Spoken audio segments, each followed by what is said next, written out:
Hello? Hello?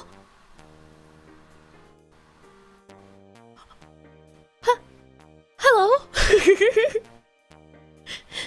Do you guys still remember who I am? I don't know who am I? I don't remember. It's been so long. The hairs on my head have grown gray and white, you know.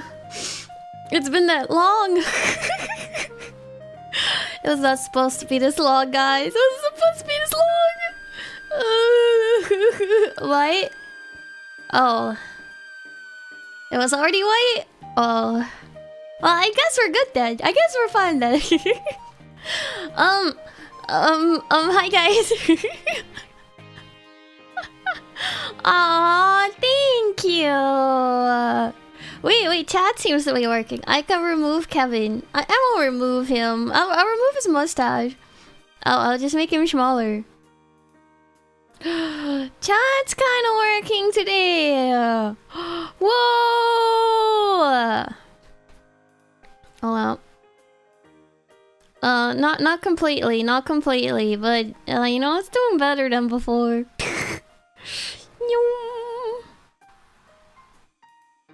It's somewhat there. There we go. There you go. Good enough.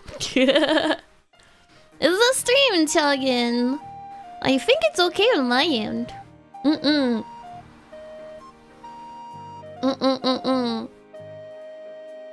It might not be a me problem for once.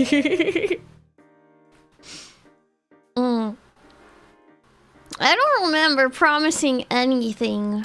But I hope everyone's doing well. Hi. Hello. It's been a hot minute because I got destroyed by DOKOMI. DOKOMI and me, we 1v1'd in the parking lot and I lost. I lost big time. I lost so bad it knocked me out for a whole week. Oh my goodness. Yeah. I feel like I should have accounted for, you know, a couple of recovery days. And because I feel like I should have known that I would get sick at this convention, but I don't go outside too much. I don't go outside too much. I'm not built for this. It's truly built different. Oh my goodness. Oh my goodness, what an experience. I have stories to tell of my suffering at DOKOMI. With suffering, I mean I had a really good time. I had a really good time. But it broke me at the same time. Because what is an Ayla adventure without pain and suffering at the same time, you know? You know? It wouldn't be an Ayla adventure. But I hope everyone's been doing well. I missed you guys. I'm sorry I was gone a little longer than expected. I was supposed to be back like a week ago. Why does it not surprise me there was suffering? Yeah. So I got kind of sick from the convention, so I took this past week and I basically didn't do much of anything. I rested a lot, which to be honest, I think I probably needed a little bit anyways. But I'm doing better now. I'm still a little bit bleh, but I'm not snotty anymore, so that's good. I mostly didn't stream because I was constantly like sneezing and snotty and gross. I'm like, I don't think I want to subject you guys to that. Yeah, I was disgusting. I'll be snotty in my private time. Yeah. Kind of. But the snotty part is over. I don't sound that sick anymore, I think. I don't know. That's for you guys to judge. I think I sound better. You were like that after going to my brother's graduation 2 weeks ago. Oh no! Yeah, it's you know, being around a lot of people.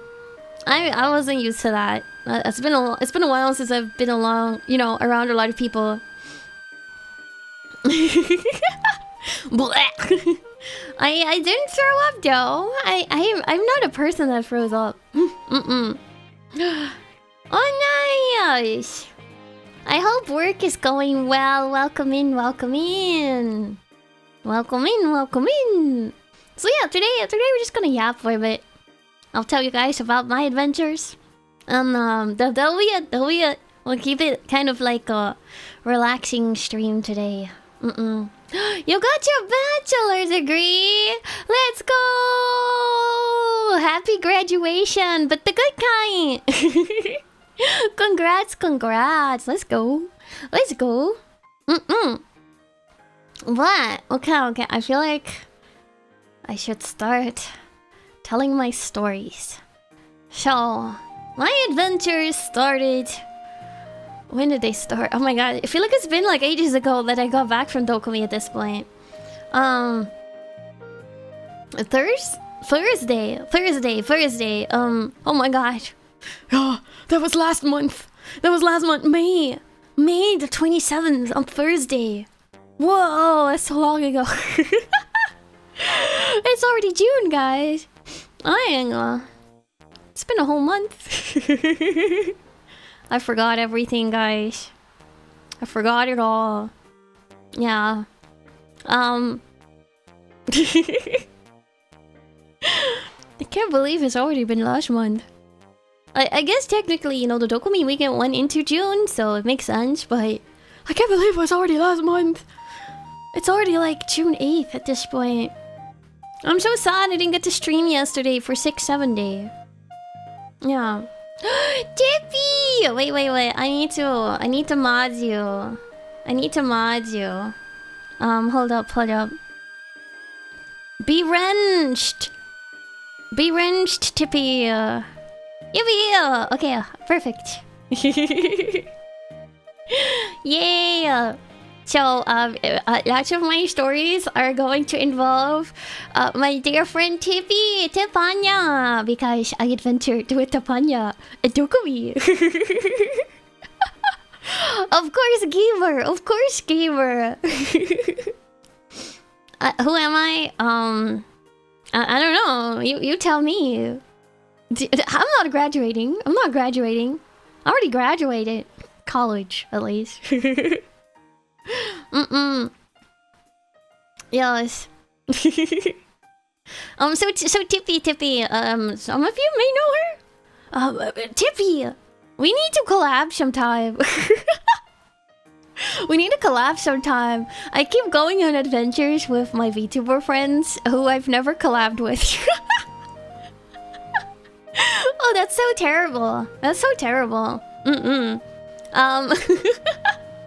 You have a plan. Oh no, I'm scared. You have a plan. Let's do it sometime. So Tepanya is a very dear friend of mine. She's a Bearcat VTuber. And she does lots of very fun streams. You guys should check her out sometime. I think the biggest problem is you guys stream on Twitch and I stream on YouTube, you know. maybe I should try out Twitch sometime. But yeah, you guys should check out Tepanya. Tepanya's so sweet. Tepanya's so cool gamer. I'll try out Twitch at some point. It's on my list. It's on my to-do list to start, you know, multi-streaming. Hi.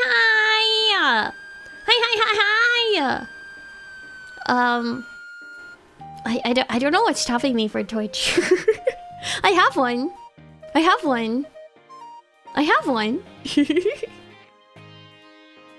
do have one. Anyways, my stories.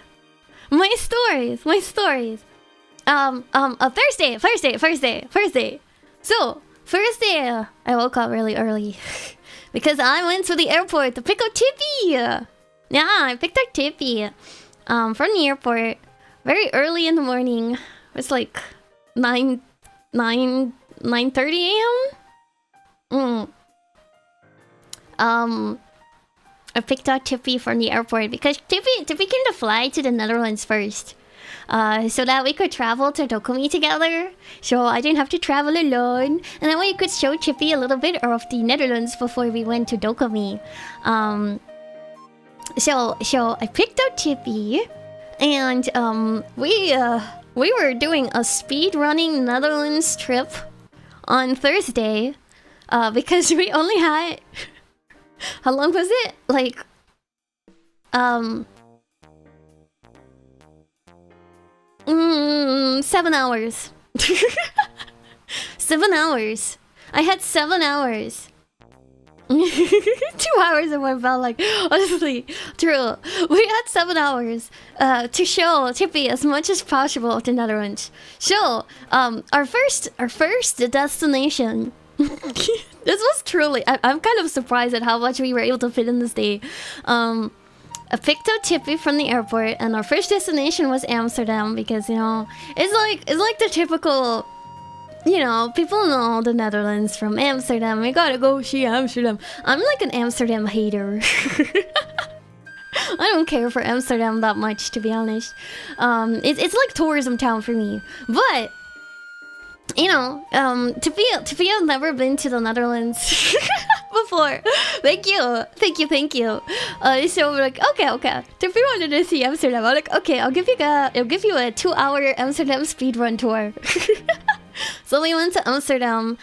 We put like our luggage in like one of those station lockers. Those were a friend. Because we didn't want to carry like all of our Dokomi luggage through like the whole city, you know? So we put them in a locker, and we set off on an adventure. We went on like a 2-hour walk. We started at the station, and then we walked to like the big square in Amsterdam. It's like the monument square. It has like a monument on it, you know, like a monument square. Typically, it tends to have, and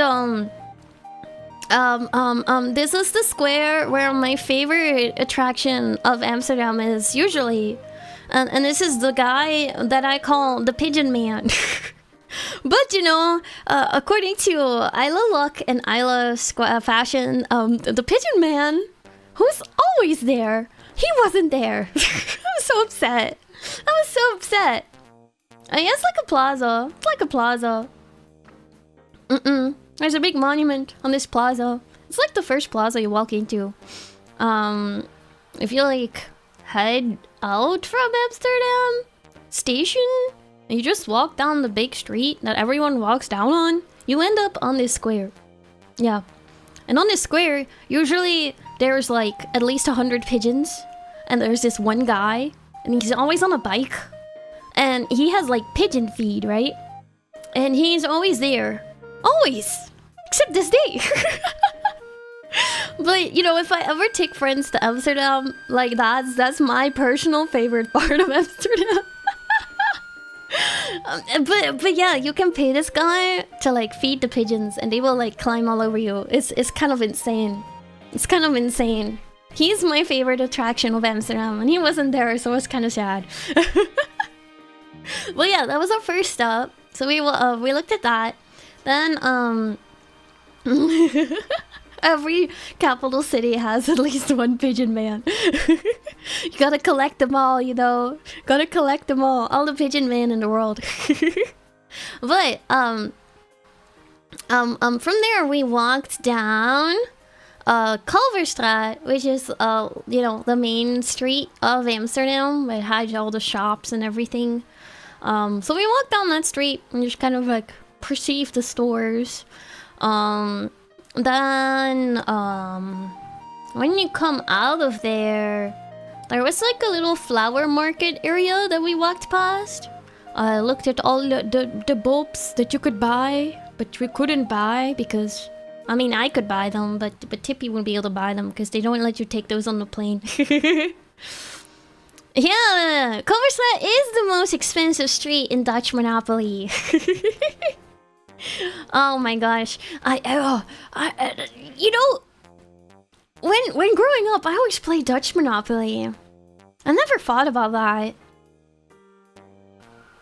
I don't even know what the most expensive street is in English Monopoly. What other country Monopoly? So many different variations of Monopoly. Honestly, I never thought about there being like a standard Monopoly. Fascinating. Anyways, yes. Kalverstraat is the most expensive street in Dutch Monopoly. And Tippy got shit. But yes, we continue on our walk all the way to the Rijksmuseum, which is very large museum. Very large museum. It has lots of expensive art. Famous art. The most famous piece would be the Night's Watch. But there's tons and tons more very, very famous art in that one museum. We didn't go inside because we didn't have time for that, but I got to show it off. Because the building itself is kind of like pretty, you know? The building itself is really nice. So we walked through the gardens. Because there's a little outside area that's like gardens, and there's like some statues in there, but flowers and, you know, greenery. It's kind of pretty. It's kind of pretty. So we walked through the museum gardens. And then we made a loop around because we were already walking for an hour at this point. We're like, oh, the speed run of Amsterdam is about to come to an end because we have more on our schedule for today. So we walked back. Kind of the same way that we came. We walked back through the Kalverstraat again. And we stopped at McDonald's. We stopped at McDonald's. We got quick McDonald's. We did not get stroopwafel here. No. You should not get it in Amsterdam. It's the tourism stroopwafel. Yeah, it's first of all expensive. And also they tend to add like candy and stuff on it. Where I'm like, you're just disgracing the stroopwafel. What's wrong with you guys? So yeah. No, we did not get stroopwafel here. Adley, thank you for the membership! Let's go! Welcome to the Kafkin once again.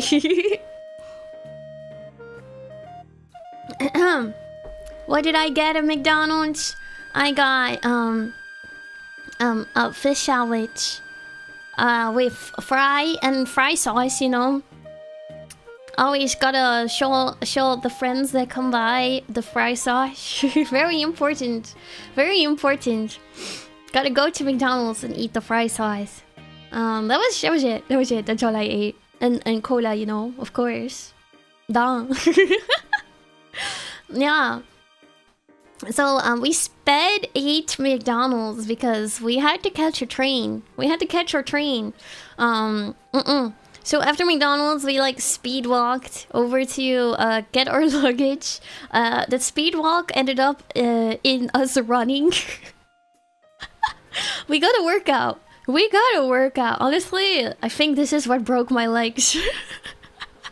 This is what ended my legs to start with this weekend. Oh my goodness. We noticed there was like a couple trains that we could take because we were going to Utrecht after this. Which is another major city in the Netherlands. But we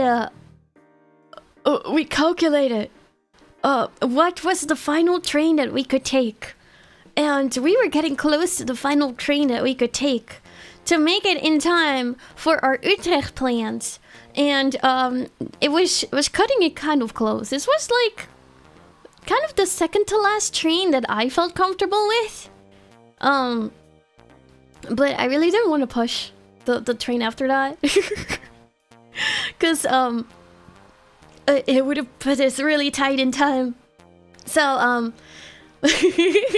walking that much right before God is a choice. I know. We were well aware of our bad decisions. Oh my goodness. Yeah. But yes, this train, I think we had like 5 minutes, and we were like still outside the station, and we had to pick up our suitcases from the locker, which was usually like the major stations, they have like lockers inside. But this one, I think because half of the train station I feel is always under construction here. The lockers were like not in the station, but like kind of outside. So we kind of were running to go collect our suitcases and bags and stuff.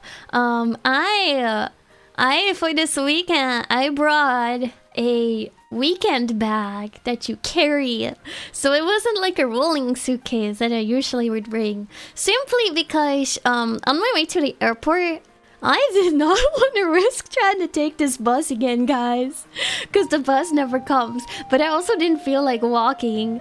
So Kefki Mama actually joined me on a bike ride to the station because Kefki Mama had to take her bike to the bike shop anyways. So on the way back, she was originally just gonna like walk home, but she ended up just walking back to the station to pick up my bike. But yeah, I couldn't take a rolling suitcase on my bike, you know. So I packed a weekend bag that I could just carry.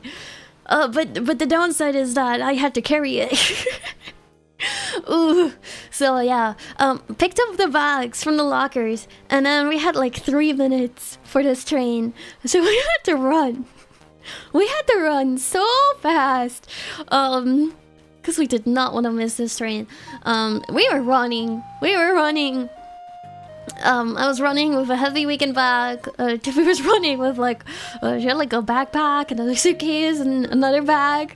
Oh, you know, we were zooming all the way back to the front of the station and inside the station, and then up the escalators. I think this one had, no, actually, this one had stairs. It was even worse.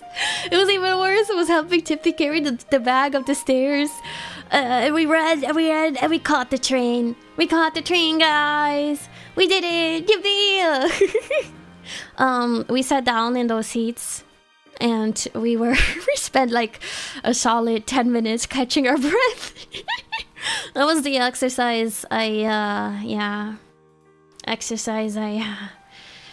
for the year at that point. Probably the week, you know, exercise for the week. I feel like exercise for the rest of the year came the rest of the weekend. But oh my goodness. We sat down, but we caught the train and we made it in time, and then we were on our way to Utrecht, our next destination for the day. At this point it was like 1 p.m. I think. Honestly, that was kind of the mood though. It was kind of the mood. It was like 1 p.m. at this point. Or maybe it was later than that actually. I think it was like 1:30. It was like a 30-minute train ride from Amsterdam to Utrecht.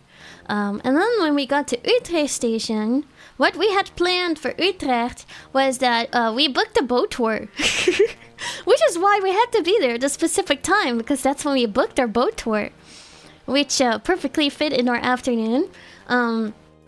So yeah, we did not want to miss the boat tour. So even from the station to the boat, it was a longer walk than we had anticipated initially as well. So we kind of had to speed walk. Well, first we put, you know, our stuff back in lockers at the station because we didn't want to have to deal with suitcases and stuff on a little boat, you know. So we put our stuff back in lockers, and then we made our way. We made our way to the boat, to the boats. Except it was a little further walk than I was anticipating. So I'm really glad we caught that one train and didn't have to take one later. Which I originally thought that later train would still be fine, but it would not have been fine. We were there just in time. It's well connected. Yeah, train comes every 10 minutes from Amsterdam to Utrecht, so it was typically fine.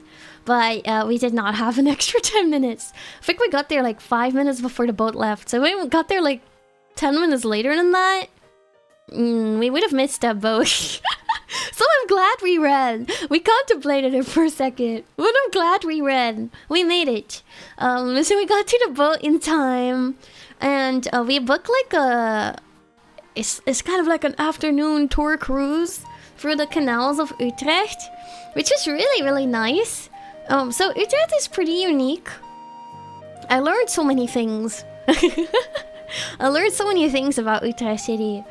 I'm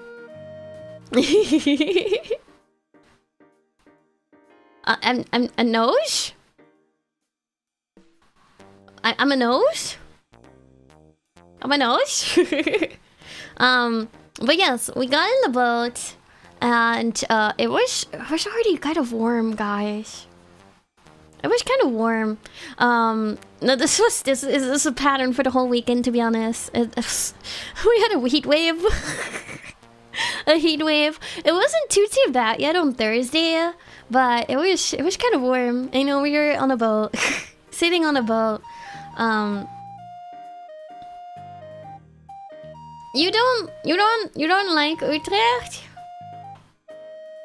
I like Utrecht. It's nice. But yeah, I learned stuff about the canals. So this boat tour, it was a little boat tour that had, it had like a little tour guide that explained things. Oh, okay. I do still sound like that then. Yeah, I had a bad cold since I got back. It's better now, but I guess I still sound a little stuffy. But yeah, that's why I didn't stream last week. Well,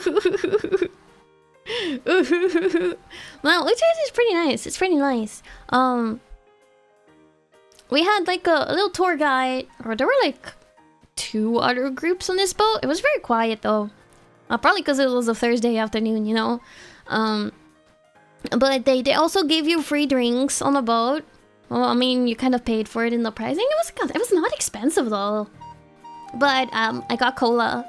They were like, oh yeah, there's like coolers underneath the little table in the center. You can grab whatever you want. And the first cooler I opened just had wine in it. Then the second cooler was just filled with beer. I'm like, do we only have alcohol on this boat? If I have alcohol right now, I will die. And then the third cooler, it was half beer.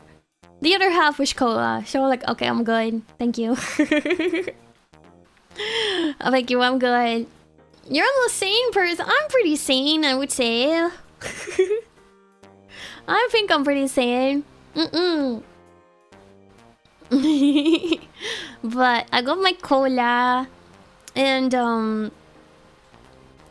Tiffany and I, they also had like umbrellas on the boat, so we kind of grabbed one and we kind of were using it as like a sun shield, because I knew I would be cooked otherwise. Literally, I'm on a boat. It would burn me. I didn't bring sunscreen because for some reason I didn't think I needed.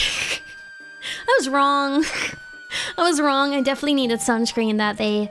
But it takes you through like the old canal, then around the outer circle of the city. It was an open roof touring boat, yes, which it was beautiful weather. It was really, really nice. But the sun was kind of on you, you know? But oh my goodness, it was so pretty. So, Utrecht, the old canal, was like a man-made canal. So it was hand-dug out by people.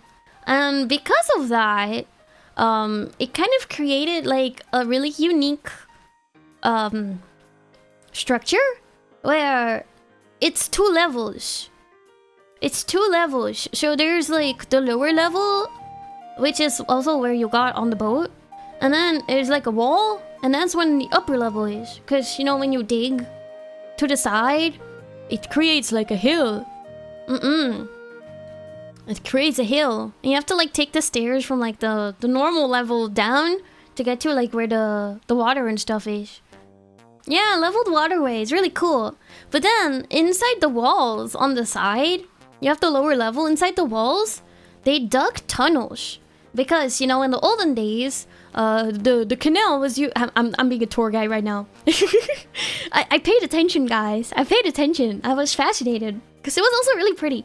But in the olden days, they would like deliver goods through these canals with a boat. So when you take the goods and you put them on the lower level, the stores next door didn't want to have to carry it all the way up, you know. That sounds like a pain.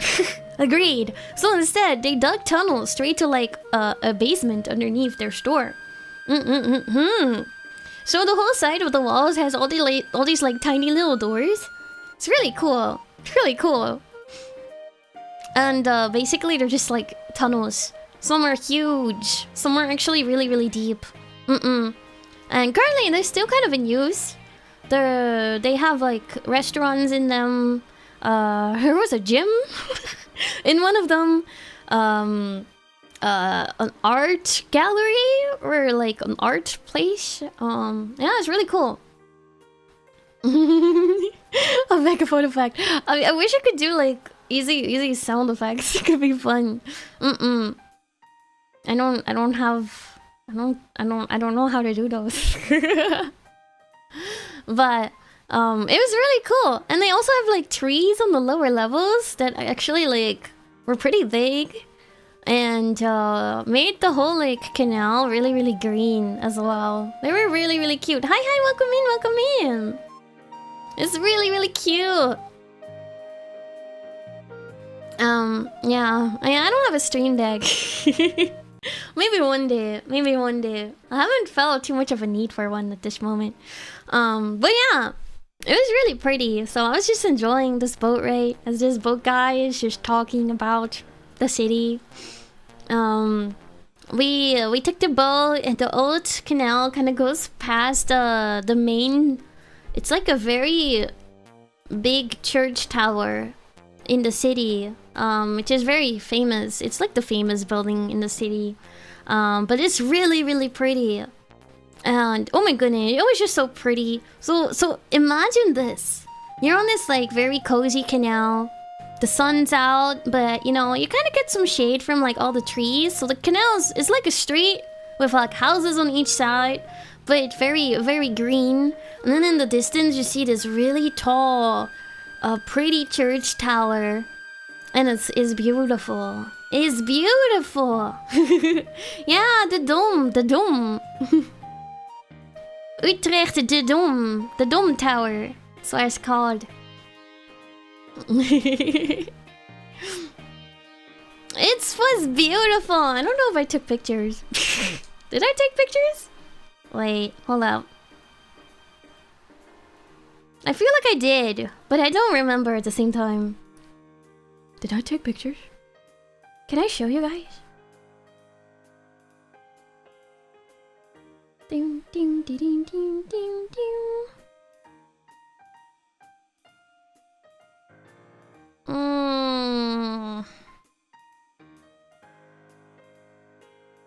I did not.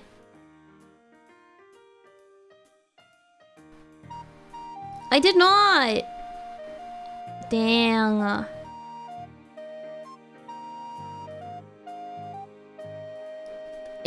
Dang. Ayla, you really need to get better at documenting your trips. I need to get better at documenting my trips. Wait, hello? I'm broken now. Oh no. Hello? I'm stuck.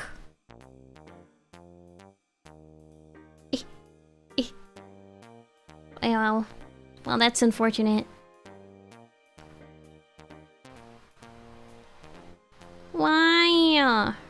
Oh, there we go. There we go. I know.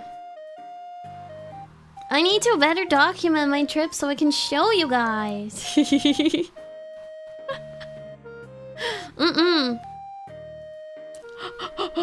Thank you, Tippy! Tippy took the pictures. Oh. Nice. Okay.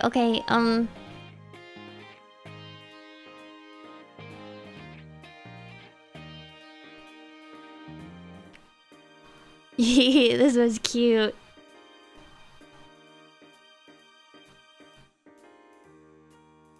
Okay. Dun. Okay. Pacha! Wow. Oh. It's so big. Hold up. Wait.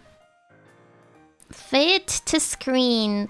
There you go. Look at that. Isn't it pretty?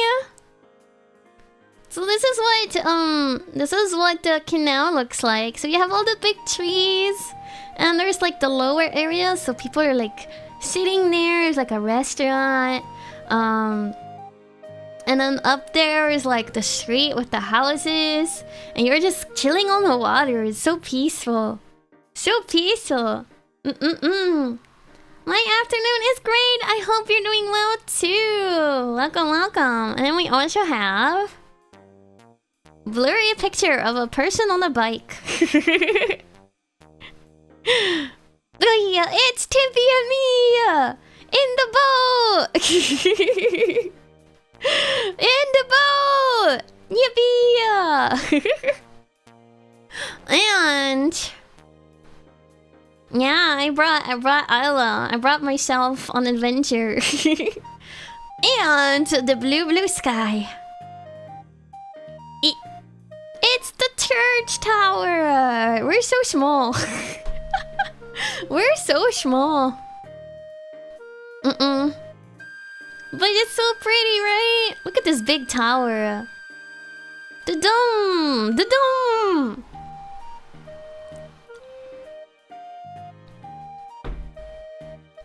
Yeah, it was so peaceful. So this whole boat trip took like an hour and a half. And it takes you... This is the old canal. This is the one area that has the like 2 levels. And then it takes you to the outer ring. Because it used to be like you know, a moat. the inner circle of the city. It ended and it had a wall. It used to have a wall. But now all that remains is the moat. And they kind of replaced the wall with like a park. Around the city. So we kind of like looped around, you know? Can I zoom in?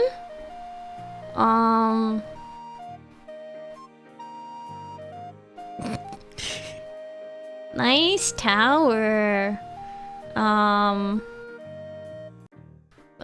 Is that good? I don't know. We didn't get to go close to the tower, unfortunately. Hi! It was fun! It doesn't look under construction. It is a defensible structure, yeah. It had like, what do you call these? Oh! I forgot the name! It's not a fort. It's not a fort. It was I forgot. Something similar to a fort on the corner of the city that they could abandon if necessary. But yeah, it was very well protected city. So the boat tour took us all the way around it, and it was so peaceful. It was so quiet. Tippy took a nap for a second because you know Tippy took like an overnight flight. We were non-stop going that day. Tippy faded during that time. I was just peacefully enjoying the ride. And then yeah, we also on this boat tour. You know what we passed, guys? You know what they took us to? It's the famous fish doorbell. Do you guys know what the fish doorbell is? It was so peaceful, right? It was so nice. Do you guys know the fish doorbell? You don't know? Okay, so we have like what?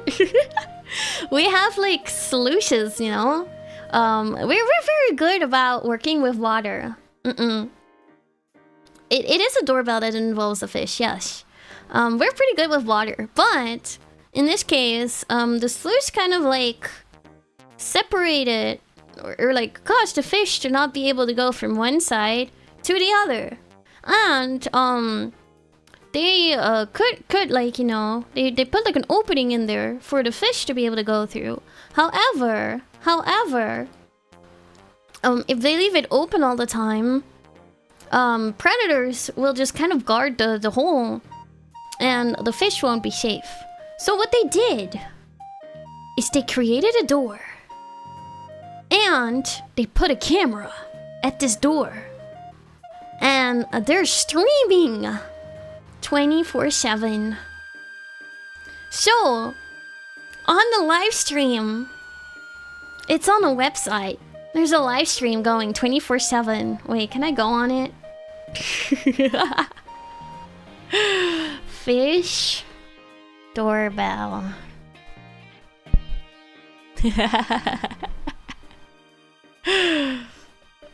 This is so funny. Currently, 1,241 people are watching. Let's see. Can I put this on the screen?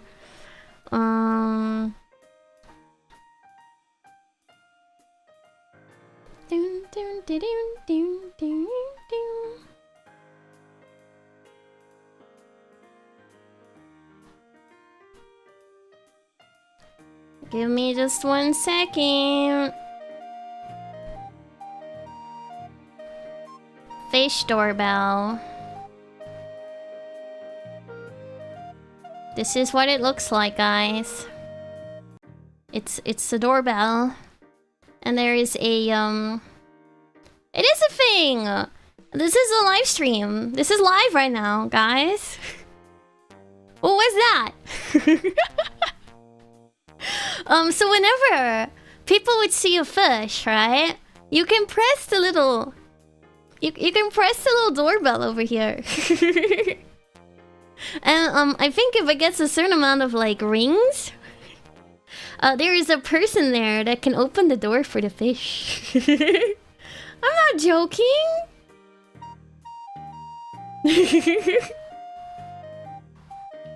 It's real. It's real. If you guys are ever interested, you can find the fish... Oh! What was that? You can find the fish doorbell right here. It's so funny. So funny. So yeah, the boat tour... This is actually in Utrecht. The boat tour took us to, you know, the place where it is. So funny.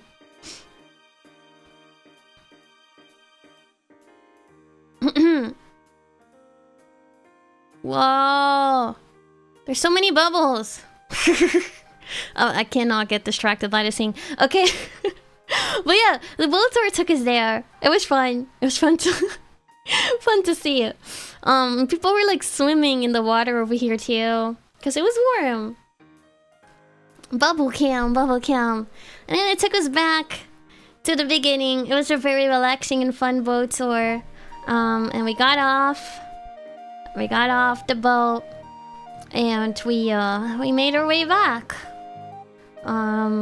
We went back to the station, because the boat tour ended at like 4, and our DOKOMI train would leave at 5 from Utrecht, which was nice.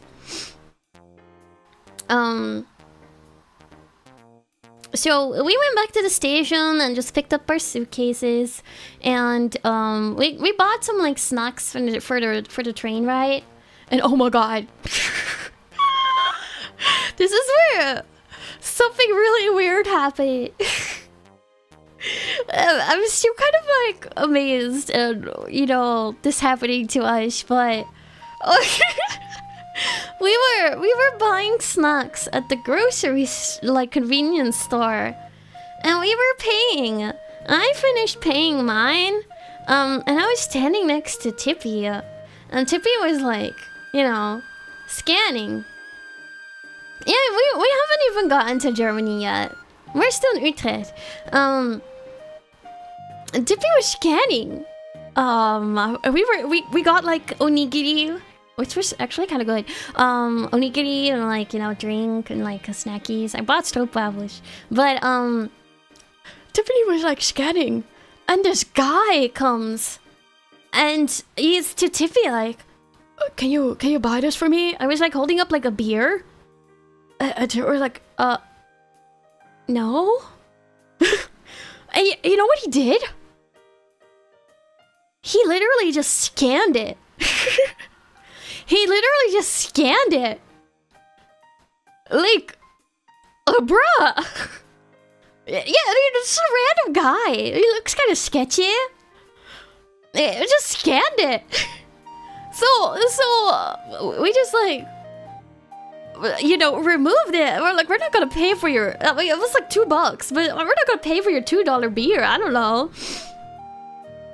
So we took it off, and then he put like his hand on Tippy's shoulder. It was like, oh, you know, please, please, just like, please. And we're like, bro, don't touch my friend. Don't touch my friend. What the heck? And then eventually he just walked out without paying for it. He just walked away. We're like, what the heck just happened? What the heck just happened? I feel like I've never had anything like that happen to me before in the Netherlands. It's like, you know, we do get weird people sometimes, but not on like a you know, midday train station with like hundreds of people. It was so weird. At the same time, I was like scared, cause I'm like, what are you gonna do? You know? Yeah, he just stole it. He just left the store. It was crazy. Oh, like, oh, okay. Well, that just happened. We just like, you know, we paid for our stuff. We took our stuff and we went straight to the train. We were just like, oh, okay, all right, done. I haven't had anything like that happen.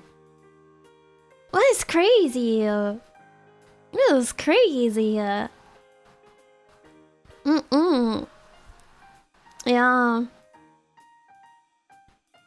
It was an interesting experience. But, you know, we lived, we laughed, we survived. We went down to wait for the train at that point because it was really close to it coming. And then it wasn't close to it coming because it got delayed, you know. I was only delayed by like 20-30 minutes. So it wasn't too bad. But, yeah, we waited for the high speed train. Yeah, we were like, goodbye Netherlands, we're leaving this country. We're leaving this country. But yeah, we were waiting for it's called ICE. I don't know what it stands for. Probably International something. But it's the high-speed train that goes from Amsterdam to all the way to Frankfurt, I think, and it stops in Dusseldorf, which was perfect because that's where we're going. I think it also goes to Berlin and everything. It was nice. But yeah, we had bought our tickets in advance, so we had like we bought like our seats. Oh, international intercity. Wait. Oh, just Intercity Express. I see. Nothing international about it. Huh. But yeah, it was delayed by like 20-30 minutes. I'm dropping to you guys right now. I can't look up everything. But yeah, we finally got on. The train there was packed. Probably because we took the 5 p.m. train on a Thursday. But so I'm glad we bought our seats in advance. But we were like seated in like Oh, bye-bye, Tyler! Thank you for dropping by, saying hi. Our seats that we bought, I thought initially that we didn't have seats together because our seats are like 80, 86 and 89. So I'm like, oh, I think the train is too full and it didn't buy our seats together because we kind of bought them like a week before. We were still figuring out our plans like a week before. So like, oh no, we're not gonna be seated together. Like maybe we can ask someone to switch. But the seats were all in the same like 4-person seater. We were just both sitting next to a random stranger. But we were looking at each other, so it was fine.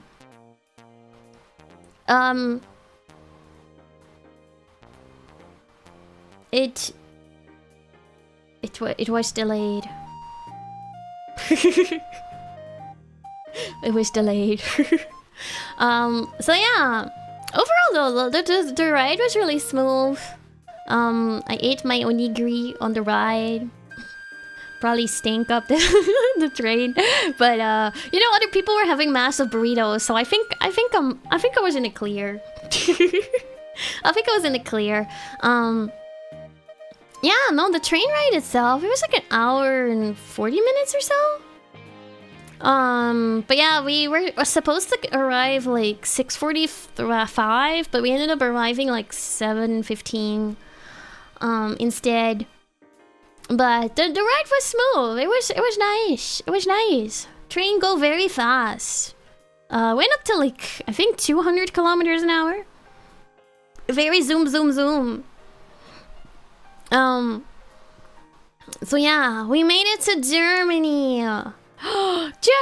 This was my first time in Dusseldorf. I like how we're still on like day 1. It's been like an hour. Hi baby! What's a train? I know. I know. I miss trains whenever I go to the US. I love the European public transport. It's nice. It was nice. I did not really love it that much in Germany though. Nothing the fault of the transport, to be honest. It wasn't bad, but you know, the DOKOMI public transport was rough. It was rough. I did, yeah. I was in a Dutch store. I got a Japanese snack to go and ate it on my way to Germany. That's what I did. Hey, let's go! The Deutsche Bahn. I know. I hear Laffy vent about the Deutsche Bahn all the time.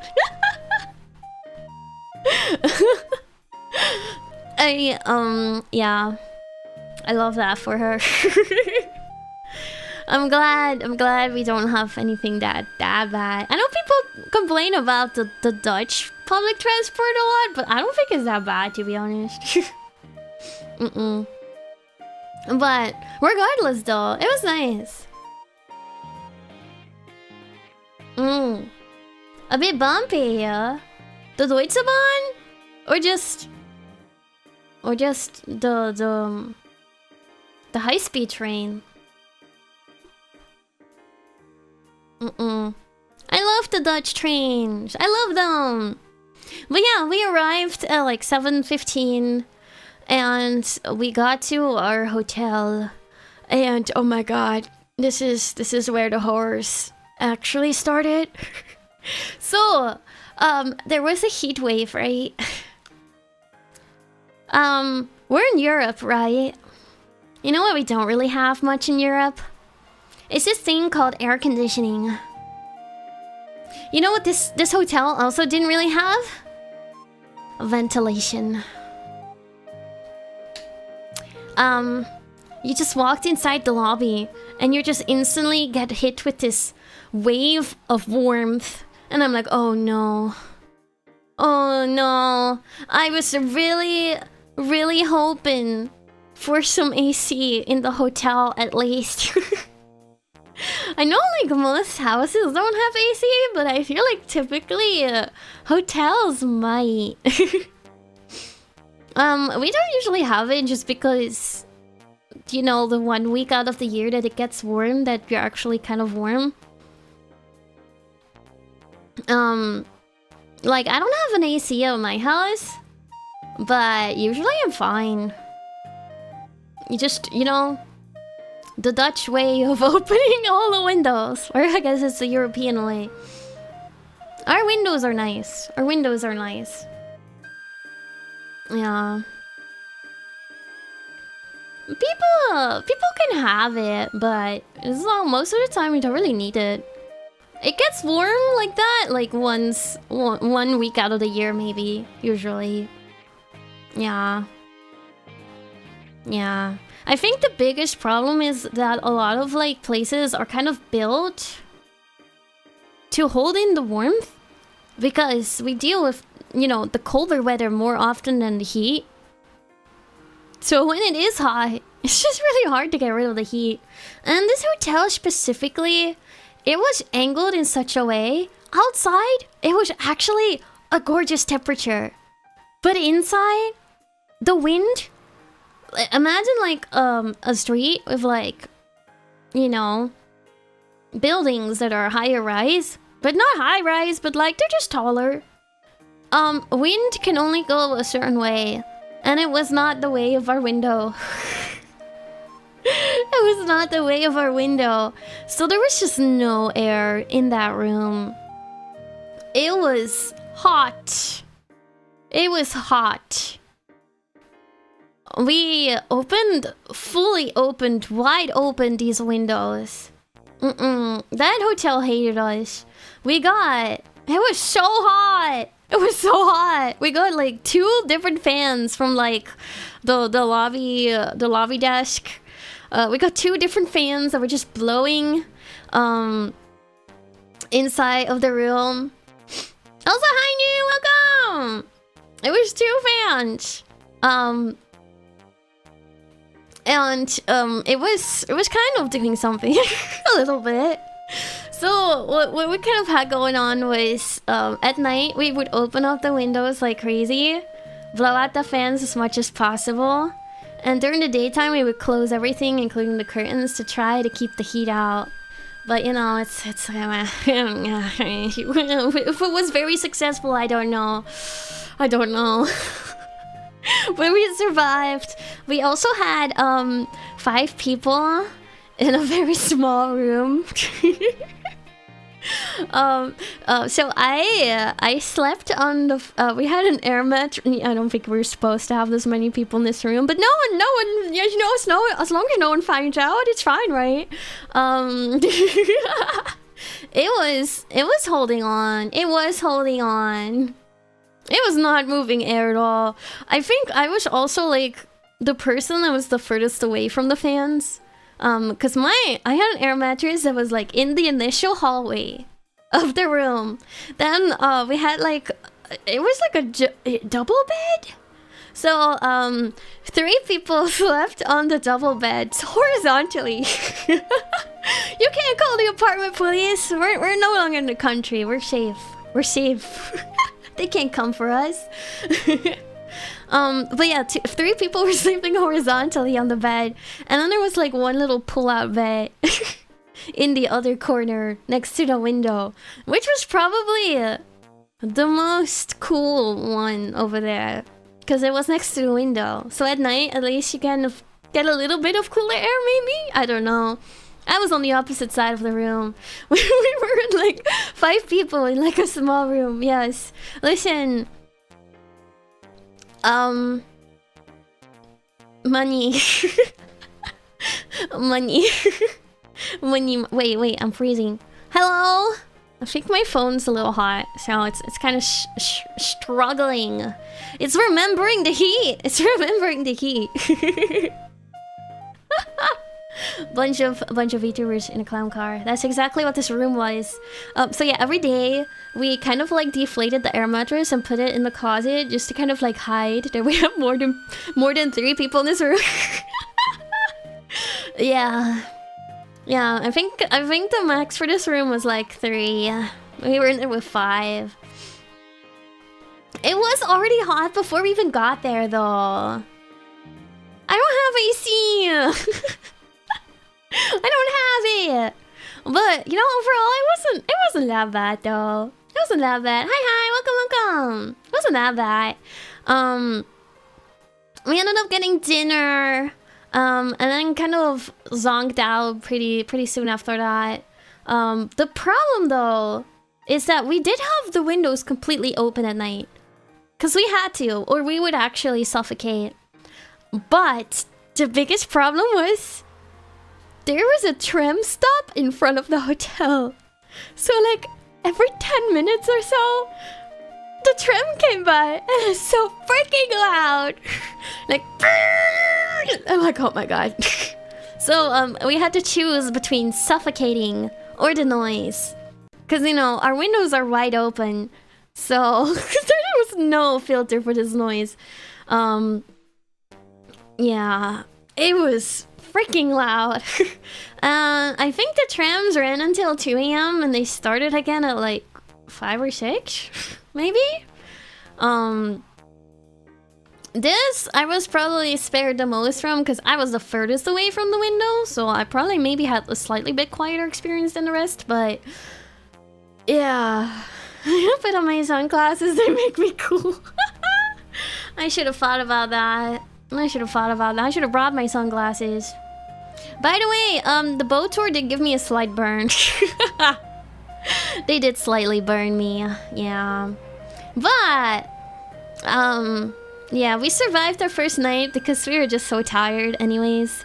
Like, Tippy was exhausted from, you know, she slept like 2 hours on a plane. I was just tired from, first of all, I don't wake up in the single digits very often. I had to wake up at like 7:30 AM to get to the airport in time. So yeah, I think I slept like 5 hours that night. But you know, great news is that this weekend slightly reset my sleeping schedule. Like it always does whenever I go on a trip. Maintaining it, that's the problem though. That's the problem. But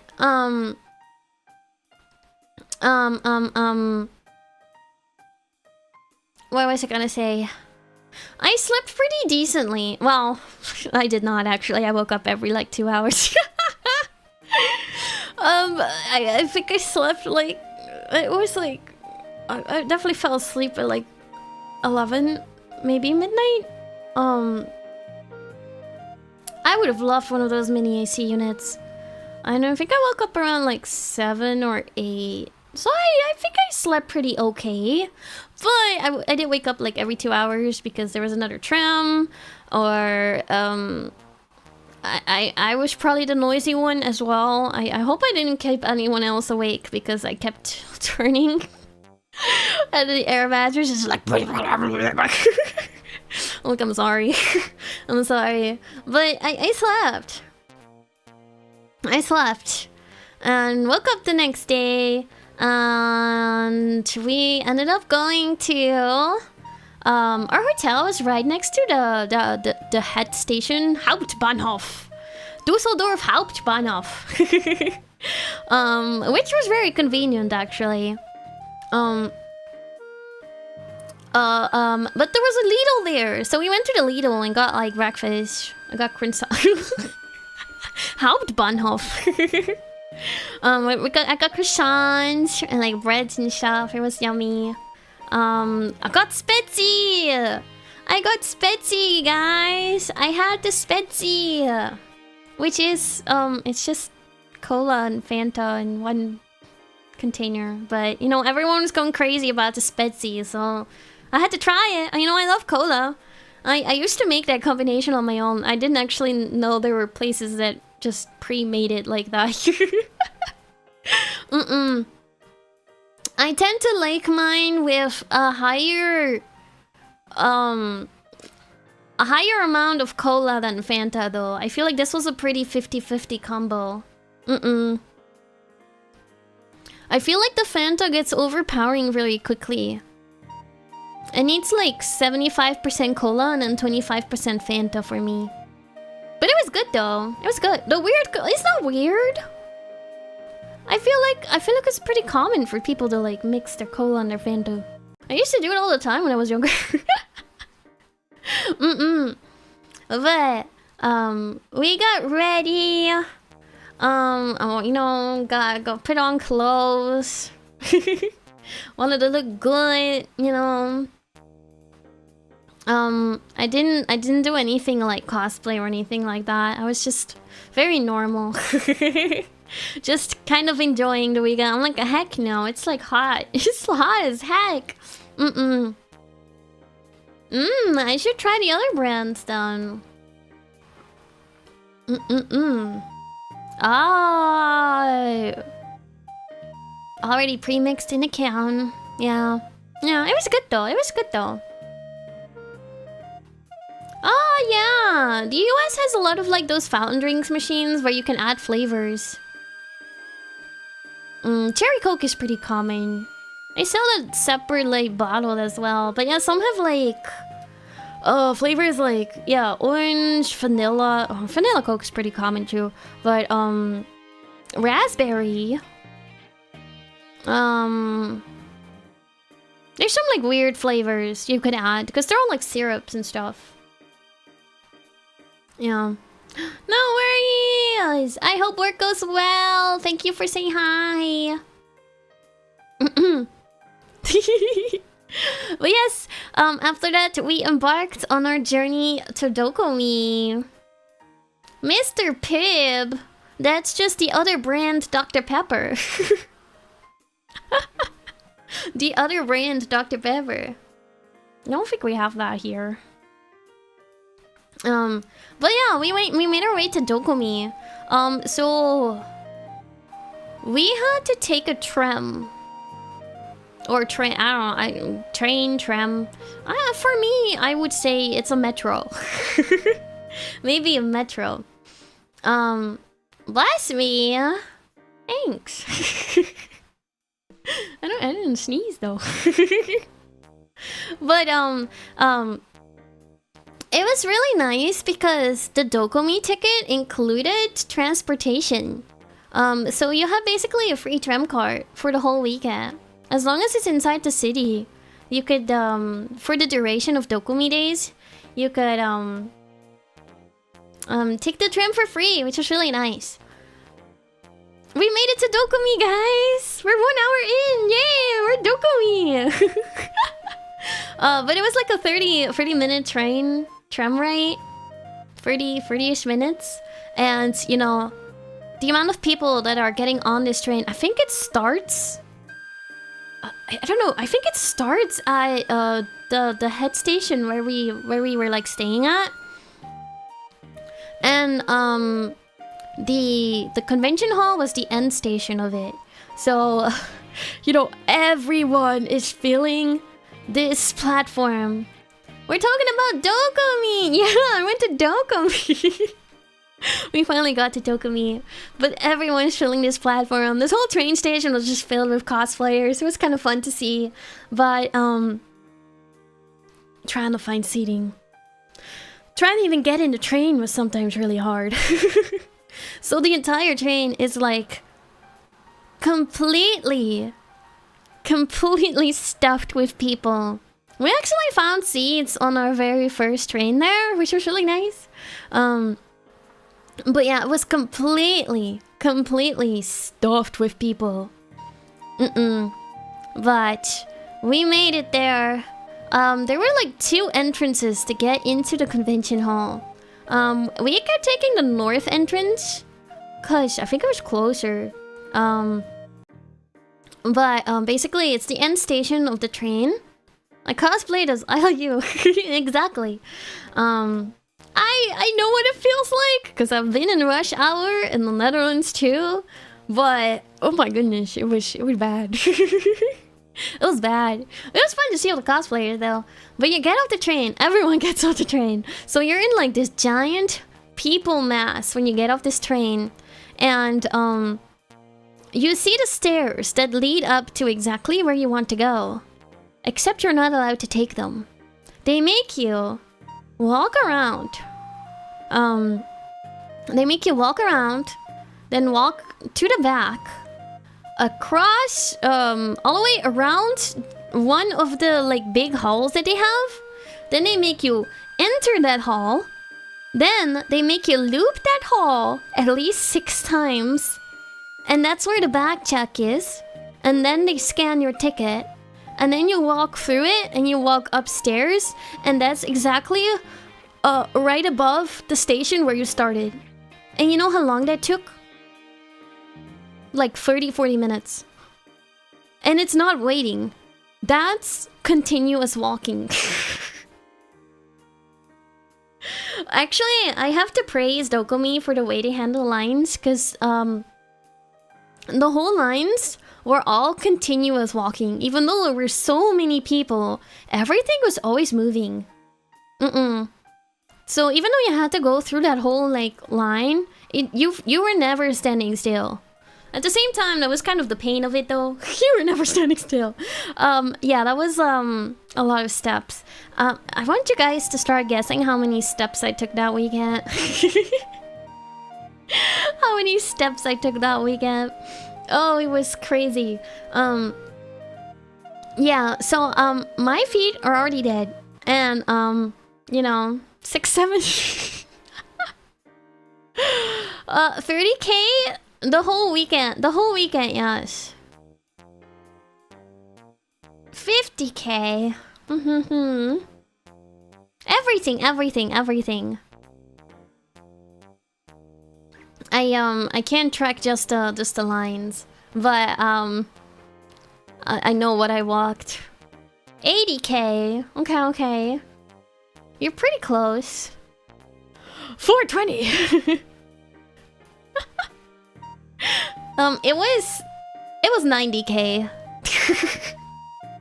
90k steps. I took at least 20k per day. It was, oh, my feet, oh my god, I've never had my legs hurt that much in my life. Oh my god. That's the amount of steps I took. I got my walking down for the entire year. Oh my gosh, you know what's bad? I bought new shoes right before the weekend. The A for Ayla is gonna stand for abs. It didn't do much for my abs though. But my calves? Oh, those were going. The thighs? Ooh, yes. Yeah, I bought new shoes, which was probably not a good idea. Let's say that they're broken in now. At the expense of my small little toes. I already got like a slight blister on one of the back heels of my foot on day 1 from the Amsterdam walk, because the foot wasn't like, or the shoe wasn't like sitting right in the heel. I bought blister band-aids on day 1 too, on the way back in Utrecht, which did help the heel. The heel was fine after that. It's just my little baby toes on the outside. They were receiving a rough time. A rough time this whole weekend. But yes, we got in around like 1 p.m.-ish. It was like right after opening, so things were pretty smooth, I would say. They were pretty smooth. It was a long walk, but then we finally made it in. Oh my gosh, I was just scared. I did not do my research for Dokomi. I did not know how big this convention was. Like, I thought... I knew it was big, but I didn't know it was gonna be that big. Like, the biggest convention I've ever been to in my life, I would say, was Anime Expo. I think this one was at least 5 times the size. So,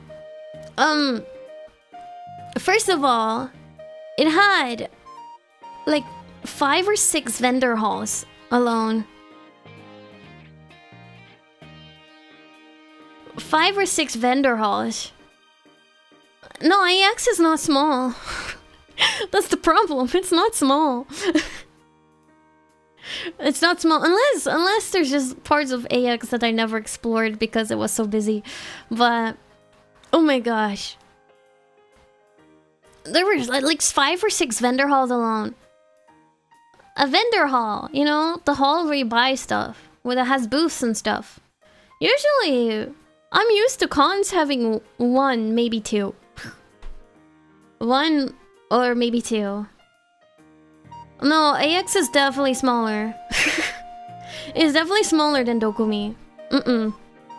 It's big. It's huge. It's like the biggest, I would say one of the biggest cons in the US. But it's definitely smaller than Dokomi.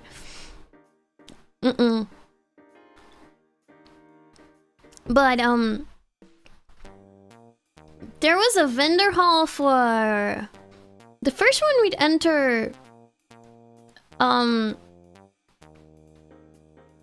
It was the vendor halls specifically for games and cosplay. So, imagine all of these halls. I think they're each the size of like a big vendor hall at a con. Like an average or like a decent sized convention. Except they have like 10 of them. Like one convention would have one of these halls, and I would consider it a big convention, like a big vendor hall. They had like 10 of them. Like what? What the heck? So there was a vendor hall specifically for games and cosplay. I didn't get to go through everything. That was the problem. Games and cosplay. So this one had the Honkai Star Rail booth. It had a whole booth for the Switch 2. It had some like little games you could like play, like arcade games. It had other like big booths. This is where on Saturday I finally discovered. It was not official, but it was a booth. It was right behind the Honkai Star Rail booth that had Genshin, Wuwa, GZZ, all, you know, all that kind of merch. And I'm like, oh my god. Thank you. I would say I did not spend too much time in this hall though. It was usually my pass-through hall. I would walk through the whole thing to get to the hall that was next to it, which is the Creator Hall. It's basically was where you could do autograph signings. Yeah. Exactly. So there they had autograph signings. It was for creators, you know. Meet and greets, all that kind of stuff for like their guests, as well as it had like a dance area stage, so like dancing stuff. I feel like the rest of it, the whole like vendor stuff here was all VTubers related. VTubers.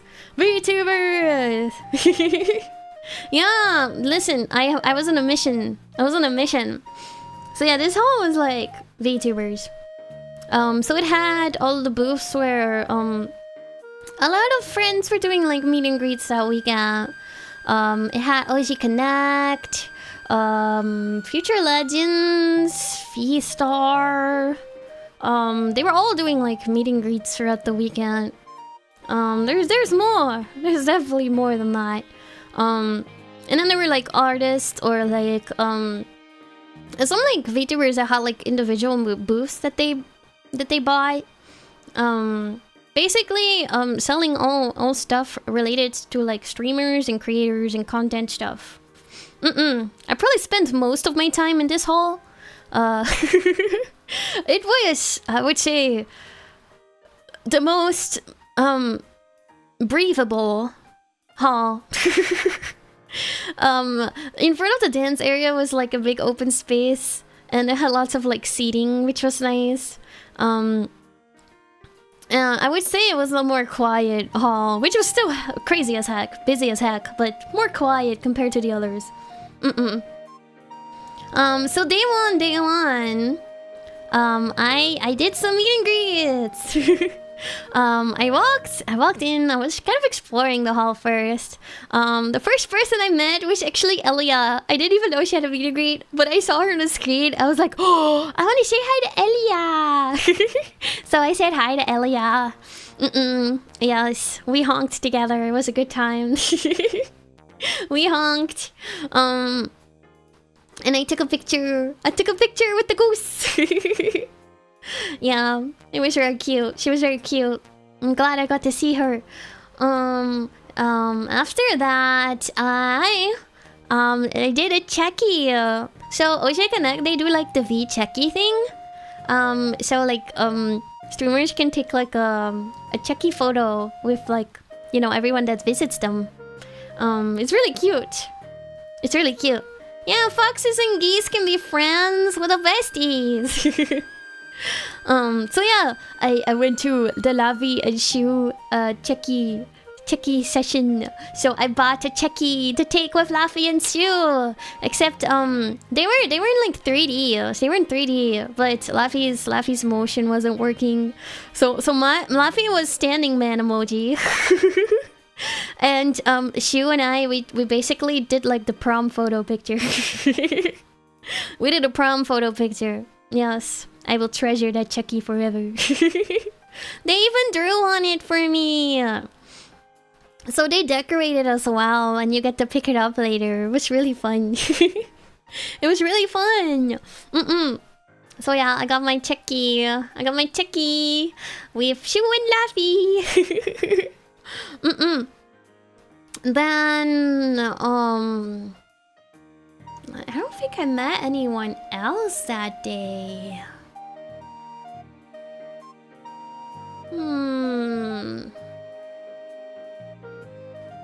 Yeah, I don't bite all the time. Just sometimes.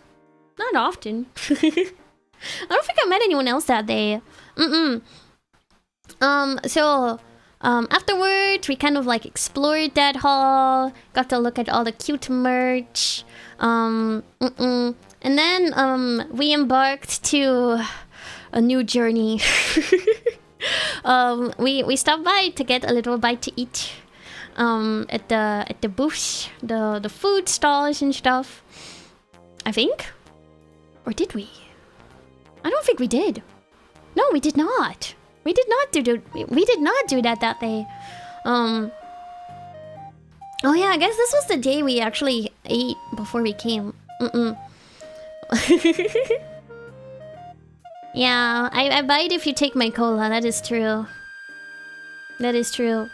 Thank you, Martin. I hope you have a good day. I also like cute merch. Yeah. Listen, it was already a week ago. I was sick. But you know, no. We went to the artist alley after this. But to get to the artist alley, you had to cross the entire venue. So you leave one hall, then you go out in like a center area. This is like outside. So you can go outside from this hall, and in the center there's like all the food trucks. There's a bunch of them, and like some extra seating and stuff like that. But imagine it's just completely packed with people. There wasn't a time this weekend where it wasn't packed with people. I want you guys to know all days of the convention sold out. So there were no more tickets. It was at capacity. And you could feel that. You could feel that. So this was also the hottest day, guys. It was so hot. It was so hot. We had to cross all the way to the other side. It took like 30 minutes just to get to the artist alley. Fighting the crowds and figuring out where it even is, to be honest. It took us at least 30 minutes. I didn't time it. It might have been longer. Yeah. But to get to the artist alley, you cross another vendor hall, which was a vendor hall that was just dedicated to fashion, which was really, really cool, actually. So all the like booths here, they sold like clothing items or like accessories and all that kind of stuff. But they're really, really fun. It also had like a little stage there where they did like fashion shows. It was really cute. It was really, really cute. We didn't hang around here too long though. We made our way through this hall to the artist alley, and oh my god, this place was packed. It was so busy. It was so busy. Oh my god. So Tippy had a little list of like specific artists that she wanted to visit. Which is what we ended up doing, because you don't make it through this whole hall without picking out who you want to see, because you're not going to see everything. I think you could spend the whole day there just to get to see everything. Oh my god, it was big and it was busy. Oh my goodness. And we sat down for a second and rested our feet. We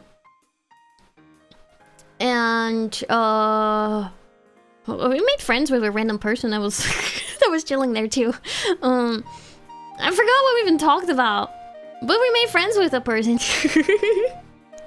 But yeah, we made a list with a plan of how to visit the artists that Tiffy wanted to visit, and we embarked on this mission. We had like 30 minutes. We had like 30 minutes to get through all these artists. And we made it. It was like from one side to the other, back to the other side, back to the other side. we made it though. But yeah, half the time, like, there were just like lines, there were just people everywhere. It was really hard. It was really hard to navigate this place. It was so busy. I love looking at artist stuff though. It was fun to look at. So we suffered our way through this artist alley. That was the only time I set foot in this artist alley as well. I never came back. It traumatized me. It scared me. I was scared, guys. Though I think this way was also the only way to get to like another area, which we never got to see.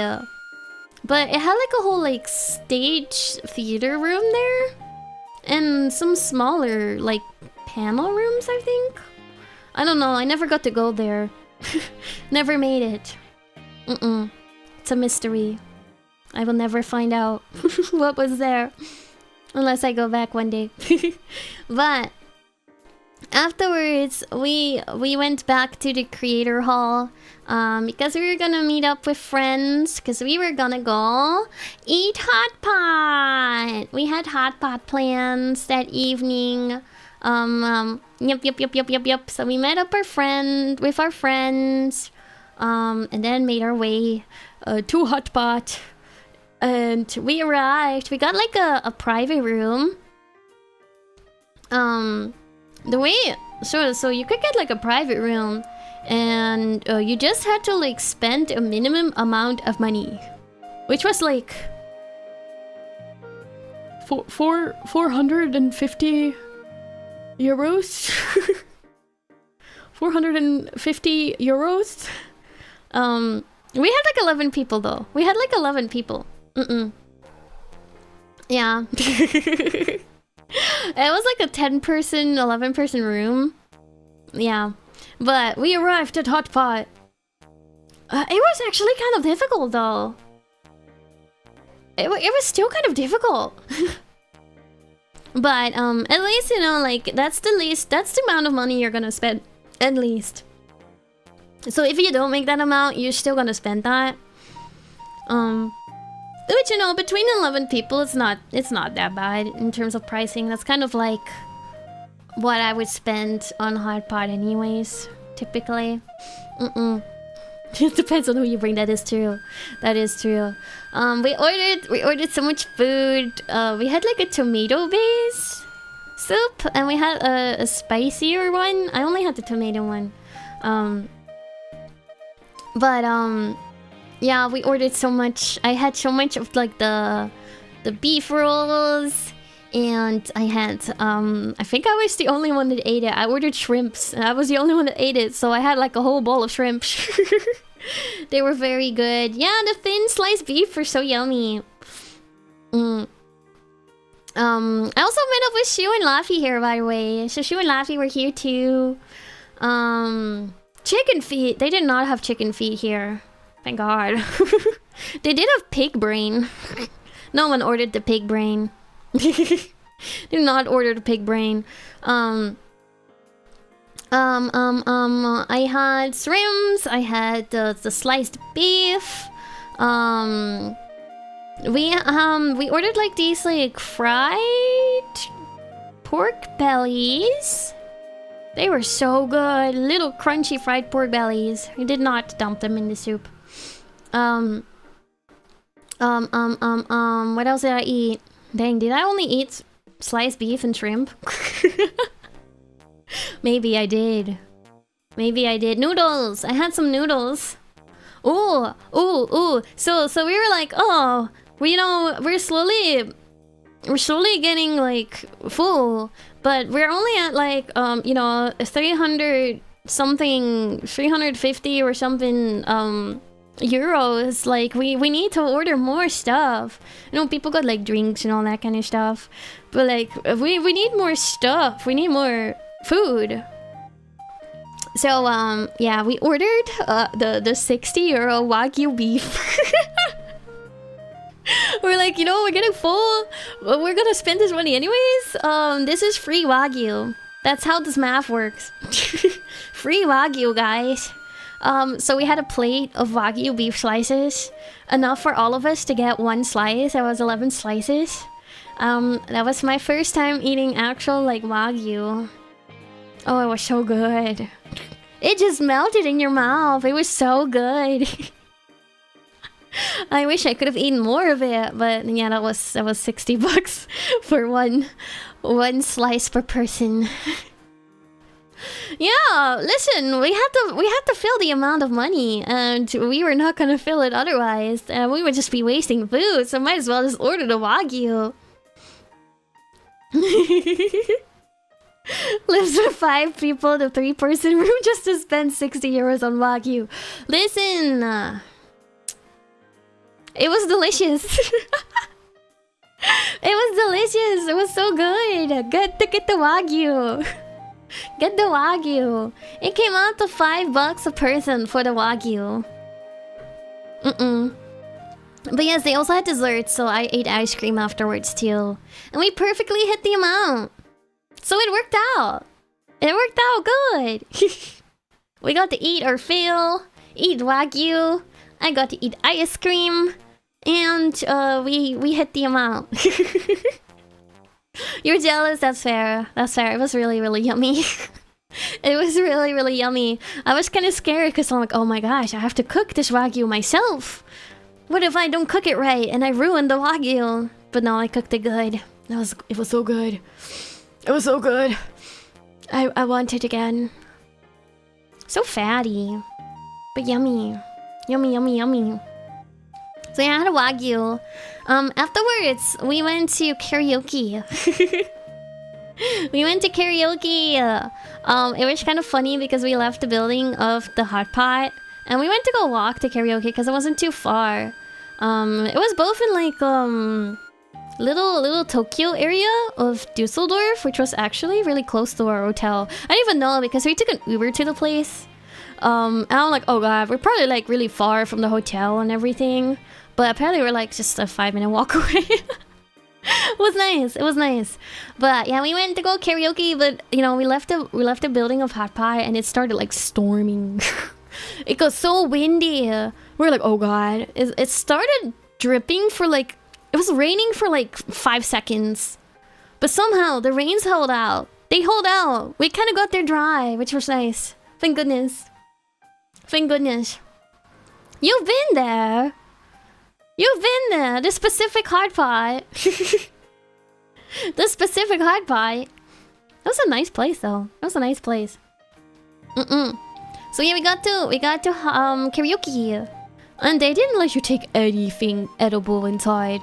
Like, they made you take out all the water and, like, snacks that you had, and they put them in a bag and set them aside for you to take home afterwards. Like, you had to go collect them afterwards. It was crazy. Oh, little Tokyo. I see. But yeah, we enjoyed singing karaoke for, like, 3 hours. It was fun. The machine was kind of funky, though. The machine was funky. It had like an option that you could like plug in a USB, so we had prepared like some songs in advance, but it wasn't working. The sound wasn't working, so we ended up just playing from the machine directly. But it was such a struggle to find songs. It was a struggle to find songs. Like you would type in a name and it wouldn't recognize it, but you type in like 2 letters of the name and then suddenly it's there. But if you type in the whole name, it's not there. The searching system was kind of whack. It's kind of crazy. But I got to sing some songs with friends. It was a fun time. Yeah. Shu and I, we sang Magnet together. I sang Unravel too, except that the backtrack, it was like a weird filtering out vocal system, so it kind of removed like most of the backtrack too. Where I'm like, I'm just singing Unravel without any guitar in the background. I'm like, and it's quiet. I'm like, I feel like self-conscious about this song now. Like, I feel like I can only sing it if it's like blasting. If I'm like gonna scream, I need something to back me up. Or I'm like, I feel so self-conscious. I was the only one singing the song too. I'm like, oh god. Oh god. I just turned the odd vocal on again. It's still kind of quiet though. I know, it's like acapella Unravel. No. I needed a hype man. The system was not my hype man. No. But we had a lot of fun though. It was a lot of fun singing with everybody. Then afterwards, we made our way back to the hotel. Because it was kind of late at this point. It was almost midnight. We got back to the hotel and we went back to sleep in our very hot room. Yeah, that was Friday. Friday was thankfully the hottest day of the weekend, but you know, these rooms don't let the heat go. So even though outside it was like kind of like pretty nice the rest of the weekend, it was still a little warm on Saturday, but Sunday especially was like kind of nice. It just did not enter. It did not enter the room. Except Saturday night, actually, a little bit. Or was it Sunday night? I don't remember. I think it was Saturday night. But yeah, that was a DOKOMI Friday. I walked around, saw artists and meet and greet, and sang karaoke and ate Wakyu. Good times. Saturday, we went to the convention really early at like 10 AM. I don't think I sang any emotional songs. Oh, I sang Snow Halation. Snow Halation, Magnet, Unravel,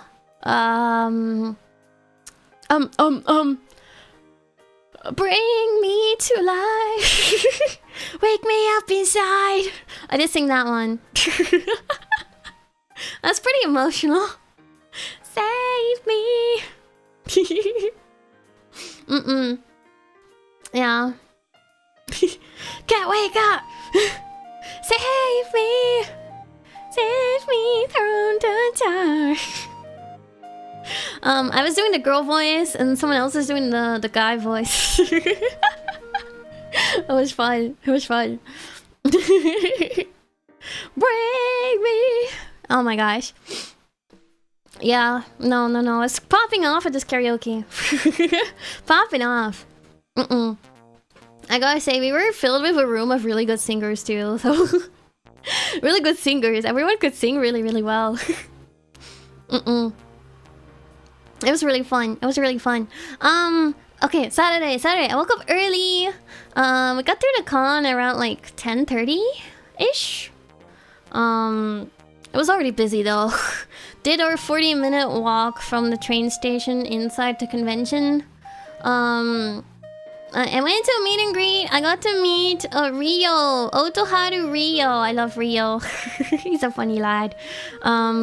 We were yapping with Rio. He was funny. He put like you know, it was like stimulating like videos where it's like the person is doing the train. They collect the coins and they're on the train tracks and they jump everywhere. You know, those kind of videos. The game Subway Server. Yes, Subway servers. He had Subway servers on the side, you know, as entertainment. During his meet and greet, we were yapping with Rio for like a solid 15 minutes, and I was just looking at Subway Server this whole time. I was looking at Subway Server this whole time. Rio started playing Genshin recently, and we were talking about Genshin. Yeah.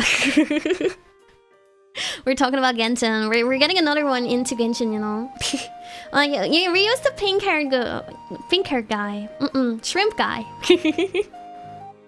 We've collabed before. He's a good lad. Oh, Subway servers. I know! I played the event for Genshin. It does have a Subway server. Like, mini game in it. It's kind of funny. But it was fun. Got to yeah with Rio. Afterwards we got food. I had very disappointing curry. I was hoping it was somewhat decent curry because it's curry. You can't mess up curry, right? No, you can mess up curry, guys. Yeah, the event was cute. It was cute. I liked it. No, you can mess up curry.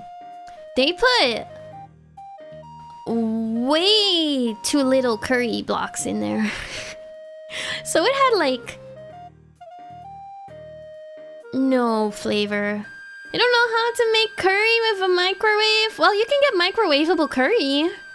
The instant curry.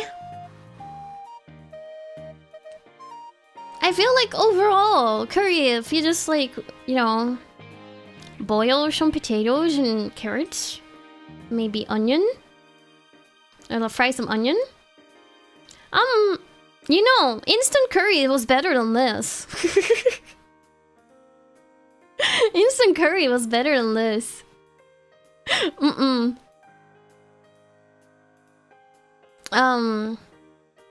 But they had like a giant pan of curry, right? And they just did not calculate how much water versus curry blocks they needed to add. So, it just tasted like water. It just tasted like water. And guys, there was a whole potato in there. They didn't even cut the potato. They just got a whole potato. That was just the whole potato. Oh my gosh. And they advertised it as katsu curry. Chicken katsu curry. The chicken katsu, it was those really bad convention chicken tenders. You know, I don't know why I expected much more from like a convention food stall, but watery curry with a whole potato was not on my list of things that could go wrong. Oh yeah, just one potato. It was peeled. I'll give them that. It was peeled, but it was just a whole potato. It was just a whole potato. I was hungry though, so I ate it. Mostly. I did not eat the potato. I don't know, I did not trust that potato. But I ate it. I have not played anything Godzilla. I'm sorry. I don't know. It was... I mean, it wasn't cheap. I think I paid like 13 euros for it. For my little bowl of water curry, whole potato, and cheap chicken tenders. Yeah. They also gave me the wrong cola. They gave me a 0 sugar cola, even though I ordered the normal one. They had this like different cola brand, like, you know, German brand of cola at the whole convention. So they didn't have normal Coca-Cola anywhere. And these bottles, they look completely the same, except that the normal one has like a little... On the top of the bottle, it has a little like a black covering, whereas the 0 sugar one has a white covering. But that's the only difference, really small. So they gave me the wrong one. I drank it, I was like, this just tastes like Diet Coke. Kind of. I was like, oh wait, it is. Oh. Yeah, it was bootleg Coke. I miss cola that weekend. I did miss cola, proper cola that weekend. Not enough sugar. Yeah, how dare they do this to me? Germany doing me wrong. Sad curry and bootleg cola. They watered down the cola. They watered down everything here. Yeah, that makes sense. Should have done that. Should have done that. It was fine though. It made me survive the day mostly. So after we ate food, we we have plans to meet some friends. I did not make this decision, guys. I did not make this decision. But our meetup place was in there's a whole vendor hall that was just 18 plus. So we went to go pick up our wristbands, 18 plus wristbands, and we met up with some friends. I don't know why we thought this was a good meeting spot, but it was a good meeting spot. I've seen things, guys. I've seen things I don't want to see. I've seen things that I cannot unsee. So this the band was shaved. This whole hall, it was like they sold things like alcohol, and then like, you know, all the 18 plus like artists, vendors, and things like that. So that was all here. It was well done though, like how it was separated. Gotta say that. Gotta say that. I have to say, I chilled on this hall for quite a while because my feet were killing me. I haven't even talked about how much my feet were hurting, but this day was peak feet hurting day. My feet were killing me. So I went to just go sit down in a corner.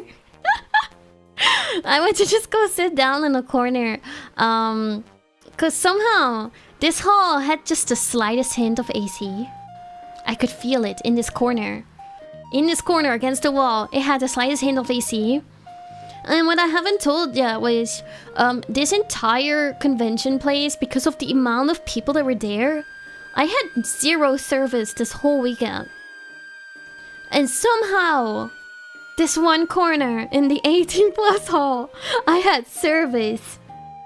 Like, slight AC and service while I sit on the floor, hiding from questionable things. Wow! So yeah, I sat down for like a solid 30 minutes, 40 minutes. It was nice. It was nice. in the 18 plus hall, maybe because there's less people in there. I don't know. I was too busy. Yeah. But yeah, I saw many things. I saw many things in this. I saw many things in this hall. But yeah, I got my service, so I could like actually talk to people, because it was really hard to like meet with people in this whole convention, just because I had no service anywhere. Yeah.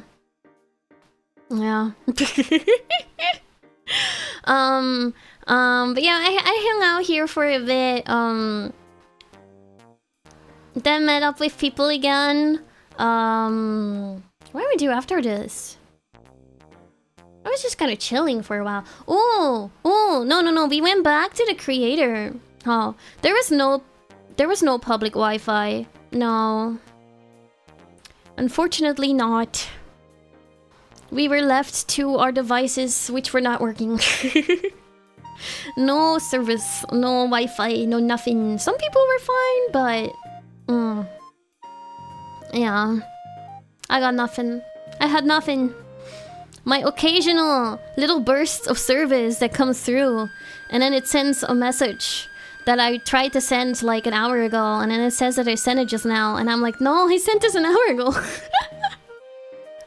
I guess this is how we had to meet up with people in questionable areas. But no, after this, we went back to the creator hall. Again, I probably spent the most time here. I went to a meet and greet. I went to more meet and greets here. I got to meet some girlies from Floor Atelier. I got to meet Camille. Anoko and I forgot which three were there. But there were 3 girlies of Floor Atelier. They're so nice. They were so nice. I took a checky. Checky with them. So cute. So cute, so cute. We'll treasure forever. Mwah, mwah, mwah. No, they were so nice. They were so nice. Then I also went to a meet and greet and the V-Checky thing with Phoebe. With Phoebe. I love Phoebe. So I got to have another checky with Phoebe. I don't think I met anyone else that day. I think it was just those. Just like, you know, meet and greet hopping for the afternoon, because they all were happening kind of at the same time. Or like right after each other. Yeah. But I got to meet cuties. It was very fun. It was very fun. And I have checkies. I can treasure forever. After that, I know, I love yapping. After that, I met up with Laffy and Shu. Yeah, because Phoebe is in Densetsu.exe. I love idols, guys. I love idols. I'm so happy for her. Queen. Oshi right there. But yeah, I met up with Laffy and Shu after this. And we just hung out for a bit. We relaxed for a bit, sat down for a bit. Yeah! The one and only.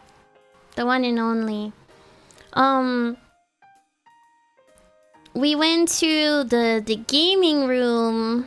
We went to go play games. We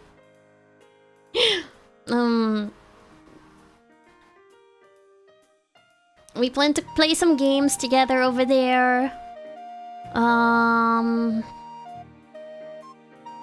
That's kind of what we did. We all played some games together. There was this like funny game where we you had like 5 little cups, different colored cups. No, no more 18 plus. I went in there once and I never came back. I went in there once. I tagged along with people that wanted to go in there. And I never came back. But it was in the gaming hall. You know, the hall that had games. No, we played this cute game that was like you had like 5 different colored cups. And there would be like a bunch of cards, and someone would flip the card, and it had like different like drawings on them with like the 5 different colors of the cups. And you had to like position the little cups in front of you in the way that was displayed on the card. But the cards were kind of like funny. Like some were like little houses, some were like animals, some were other scenes and stuff. And sometimes there was like, you know, cups placed on top of each other like they stack. Sometimes they were placed in a circle. Sometimes some cups are stacked in front of other cups that are placed differently, kind of thing. And basically the person who gets it done first, you hit like a little bell in the center. And if you are the first one, you get the card. And the one with the most cards, they win. Yeah! It was really cute. It was really cute. I won.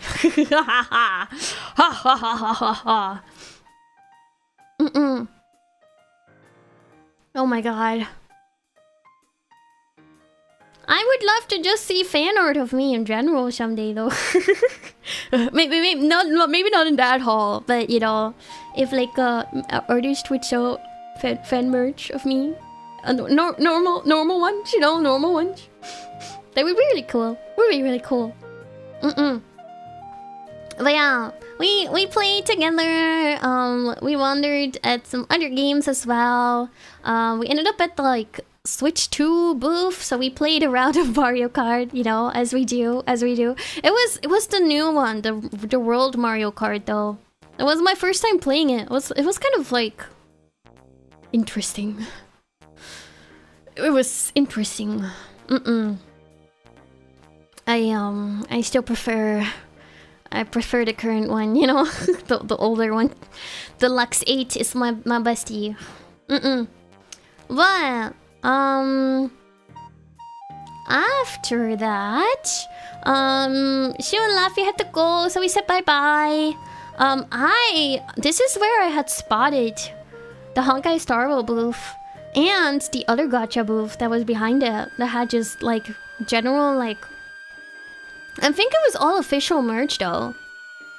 I don't know if it was an official booth. It was like connected to the Honkai Star Rail booth, but on the back of it, like I don't know if it was official or if it was like something else. But they had official stuff. I did not enter the Honkai Star Rail. I looked at what they had, and they had some cute stuff there. I did not enter the Honkai Star Rail booth. I mean, I looked at it from the outside. Did not go inside. But yes, no, I spent a little bit of time at the gacha booth that was behind it, connected to it, because they had Genshin. They had Genshin. They also had Wuwa. They had Wuwa and Genshin.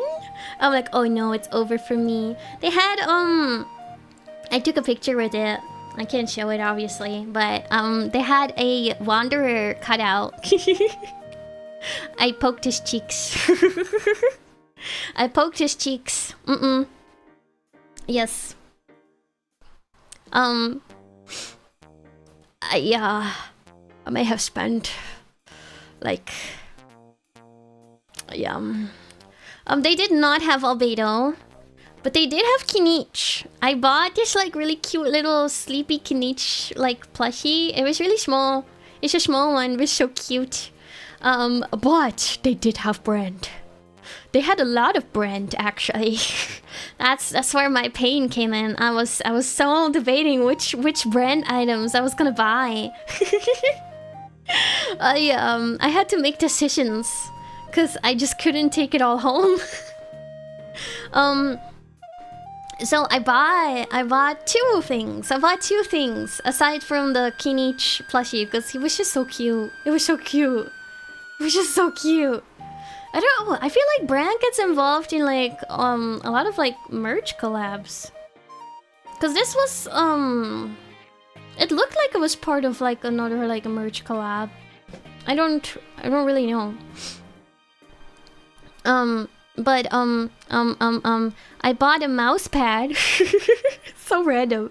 It's so random, but it's so cute. Wait, can I find it?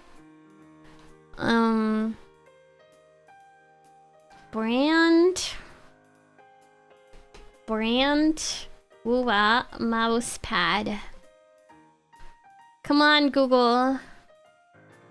You don't have it? Oh. It's an exclusive. Oh. I found the plushie I bought though.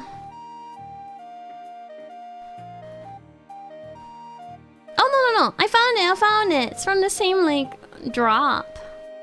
It was just so cute, guys.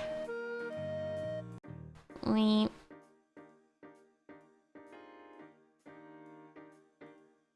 It was so cute. Look at it! Look at this mouse pad. It's so cute. He's eating the mandarin. He's eating the mandarin. He's so cute. And then I also bought... It matches. So, oh my gosh. It's like expensive on this site. I spent like half of that. They were not expensive. I think the mousepad was like 15. The plushie? I bought a plushie. It was only like 30? 32? Look at it! It's so cute! It's so cute! I bought this plushie. He's so cute. I don't think so.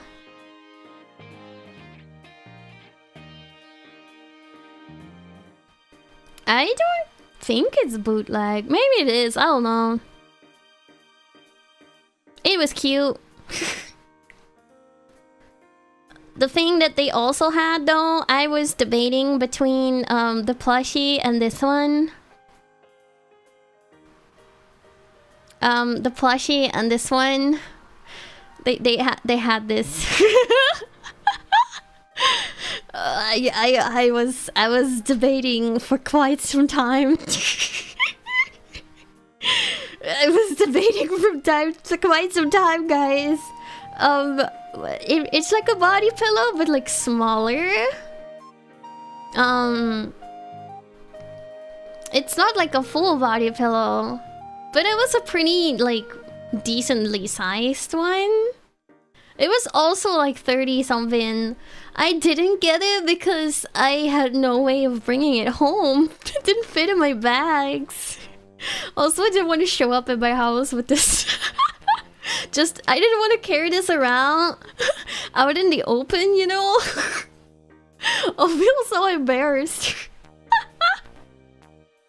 Oh, but yeah, I spent a solid 10 minutes debating between the plushie and this one. I'm like, I feel like I shouldn't get both. For the sake of my wallet, but... Ooh. Decisions. I know.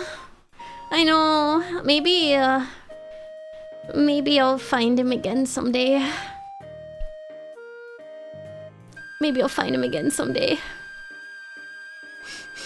They really did it to me with this whole shelf of brand stuff.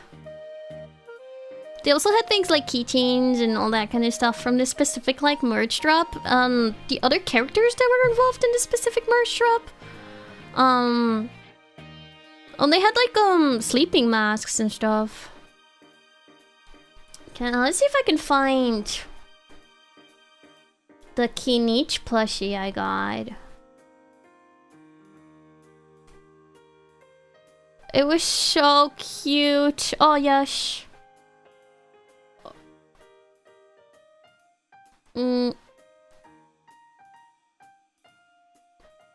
It was from this set. Wait, hold up. Yeah.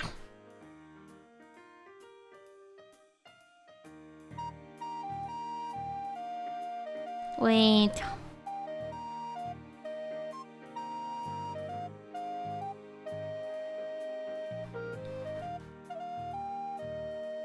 Oh, it doesn't like this file format. Hold up. Can you just be a PNG?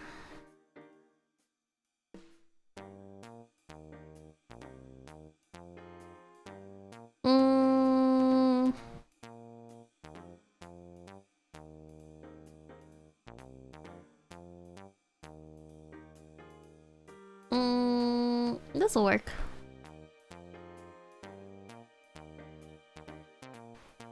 This one!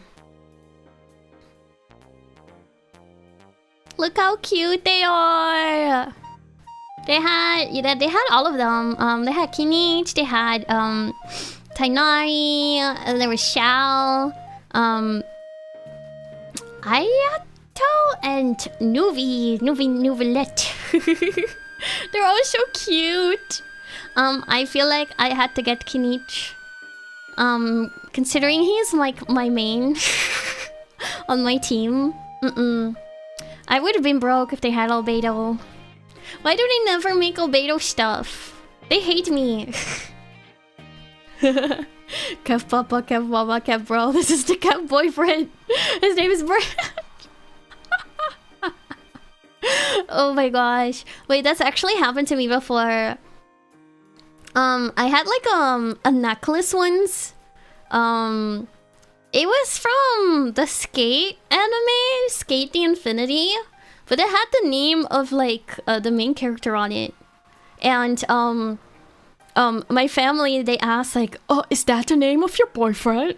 I'm like, no. It's the name of an anime character. I'm sorry. I'm sorry. That's so funny. Oh my gosh. Can't believe I'm exposing myself like this. I'm yearning for cute Beto Nui. Why do they hate Albedo? I have one Albedo plushie, and he just looks so cursed. Like, I truly think that thing is cursed. He's so ugly. Why don't they make a cute one for him? It's not fair. It's not fair. I need more Albedo stuff. Yeah, one day maybe. I feel like they have too many characters for Genshin now. That, especially, you know, Albedo being one of the older ones, they never get included in their special merch drops anymore.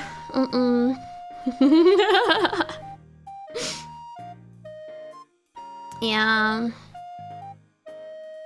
But, you know, those were the things I bought.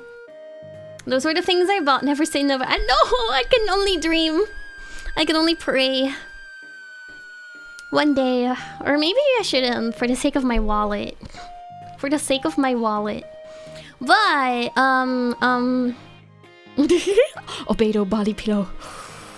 You mean I have to choose between the brand or Albedo one? Or I could get both! Oh, one for each arm.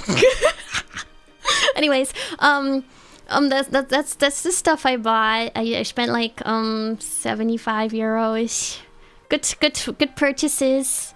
I was just holding brand the rest of the day. At this point, the convention closed. It was like 8 p.m. So we had to leave. And this is where the true suffering started. So because I got to sit for a bit, previously, this afternoon with the games and stuff, I was kind of okay in my feet. But the moment we were like, oh, we have to leave. Oh, my feet were hurting so bad. They were hurting so bad. So bad. And we had to take a train. And you know, the convention is closed, so everyone's leaving. Everybody left. Oh, he could have brought... I got the plushie. I was carrying him though. I was carrying him. He was just chilling in my arms on the way back. No, the trains were so busy. And we got to the like actual like station part of the convention venue, and like the whole platform was just filled with people. I'm surprised we made it on the first train that came. I'm surprised we made it. We somehow wedged ourselves in a little corner. And we were like close. Like everyone was like stuffed in there. Because not everyone could fit in the train, so they had to leave a lot of people too for the next one. But we were in a corner. The one problem with this corner was that it was like a corner, kind of away from like the open windows, so the ventilation wasn't too great. It was hot. It was hot inside of the train. And my feet were killing me. They were so painful. So painful. I thought I was gonna pass out. I almost did not make it through this train ride, guys. We were gonna meet some friends at like a ramen place we wanted to go to that weekend. And it was a station earlier than the main station. And I'm so glad it was a station earlier, because if I would have gone one more station, I think I would have passed out on this train. And that would have been really, really embarrassing. Pass out on the train that's like completely full. I would feel terrible about stopping the train, first of all. Yeah, no. I was so dizzy in this train. I actually thought I was gonna pass out. Ooh, but I made it. So we got to that station, and I could barely walk at this point. I actually could barely walk. I've had painful feet before, but never to the point where I could actually barely walk. Like, it was that bad. It was that bad.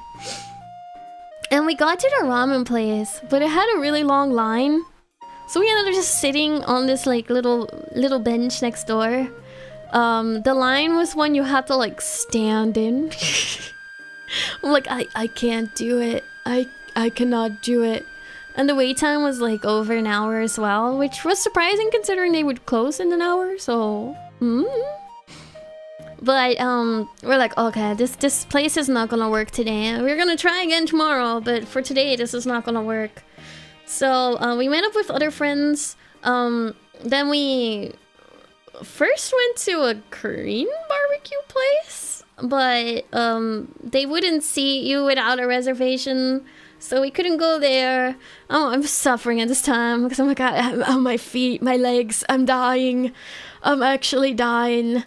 If I had bought brand Daki, I could have passed out in his arm. No! Oh, missed opportunities. It's only a smaller pillow though. It wasn't a full Daki. Well, it's not a full Daki. But yeah, literally almost every restaurant we would like ask, they were like, no, we cannot seat you. We had too many people. We were like 7 people. And we eventually found our way to this like, it was like a Japanese place, and they had udon. I think they hated us though. We somehow got seated on this outside little table, and they had run out of udon though, so they could only make 2 more bowls of udon.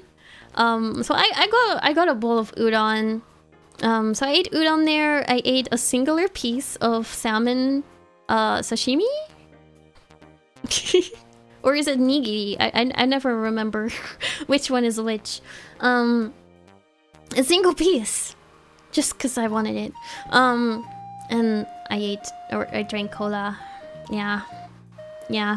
But I sat on this chair and I just didn't move.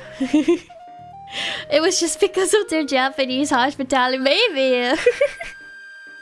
It was the first place where we like, no, 1 nigiri sushi. Okay, nigiri. Oh yeah, sashimi is like just a fish. A singular one. I thought they would come with like maybe at least like 2 or 3, but no, it was just one. One singular one. I'm like, okay. You know, it was good. It was good. But yeah, this was the one place that was not like, no. They were like, oh, okay, 7. Okay, let me go ask. But yeah, we finally got to eat food. We got to sit. It was nice. My feet felt better. When will the stream end? I don't know. Whenever I'm done yapping. Maybe another hour? Maybe another hour? But yeah, afterwards, we went back again to our very hot hotel. And this was an interesting night. This was an interesting night. Of course it was hot again. So we opened our windows like wide, and we were like, falling asleep, and suddenly there's this really loud alarm outside. We're like, what's happening? What's happening? And apparently there was like a robbery happening. like not our hotel, but like, I don't know, next door or something. And I think the police came, but then they also set off the alarm again. You know, our windows are wide open. It was like freaking loud. It was freaking loud. I'm like, what is happening? We're just We're just truly experiencing this right now. Sounds like a classic Ayla adventure. I did get sick, yes, but I do feel better. I do feel better, finally. Safe neighborhood, safe neighborhood. We were fine. We were fine. Then finally the alarm ended. We could go back to sleep. Between the noises of alarm and very loud tram that comes by every like couple minutes. It does make it memorable. I feel like it's not a true adventure unless you have some interesting things happen to you, you know? I think it makes it more funny, not gonna lie. But I woke up at some point this night and it was in the middle of a really heavy thunderstorm because, you know, it's been hot. It's been hot. So it's like one of those like downpour thunderstorms. And I'm like, the window is wide open. Should I close it? Oh, like, nah. First of all, I don't want to get up. Second of all, it's finally letting some cool air inside. I'm sure it's fine. If the person that was sleeping right next to the window didn't wake up because they got wet, they're probably not wet. I left it open.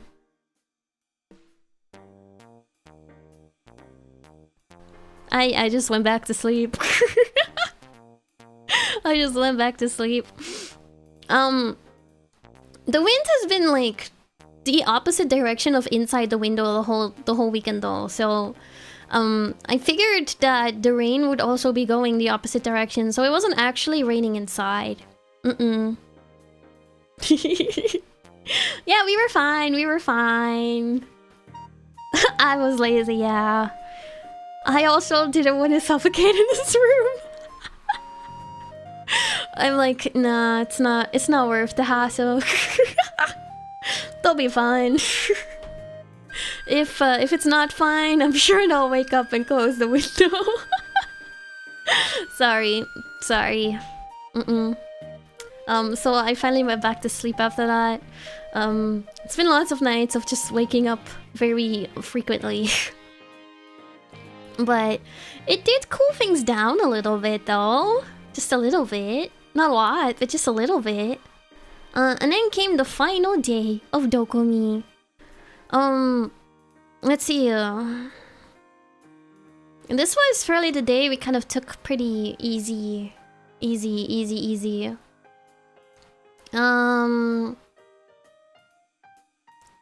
took our time a little bit to get to the convention. I wanted to go to Alchemy Nova had a meet and greet. But when I got there, the line was already capped.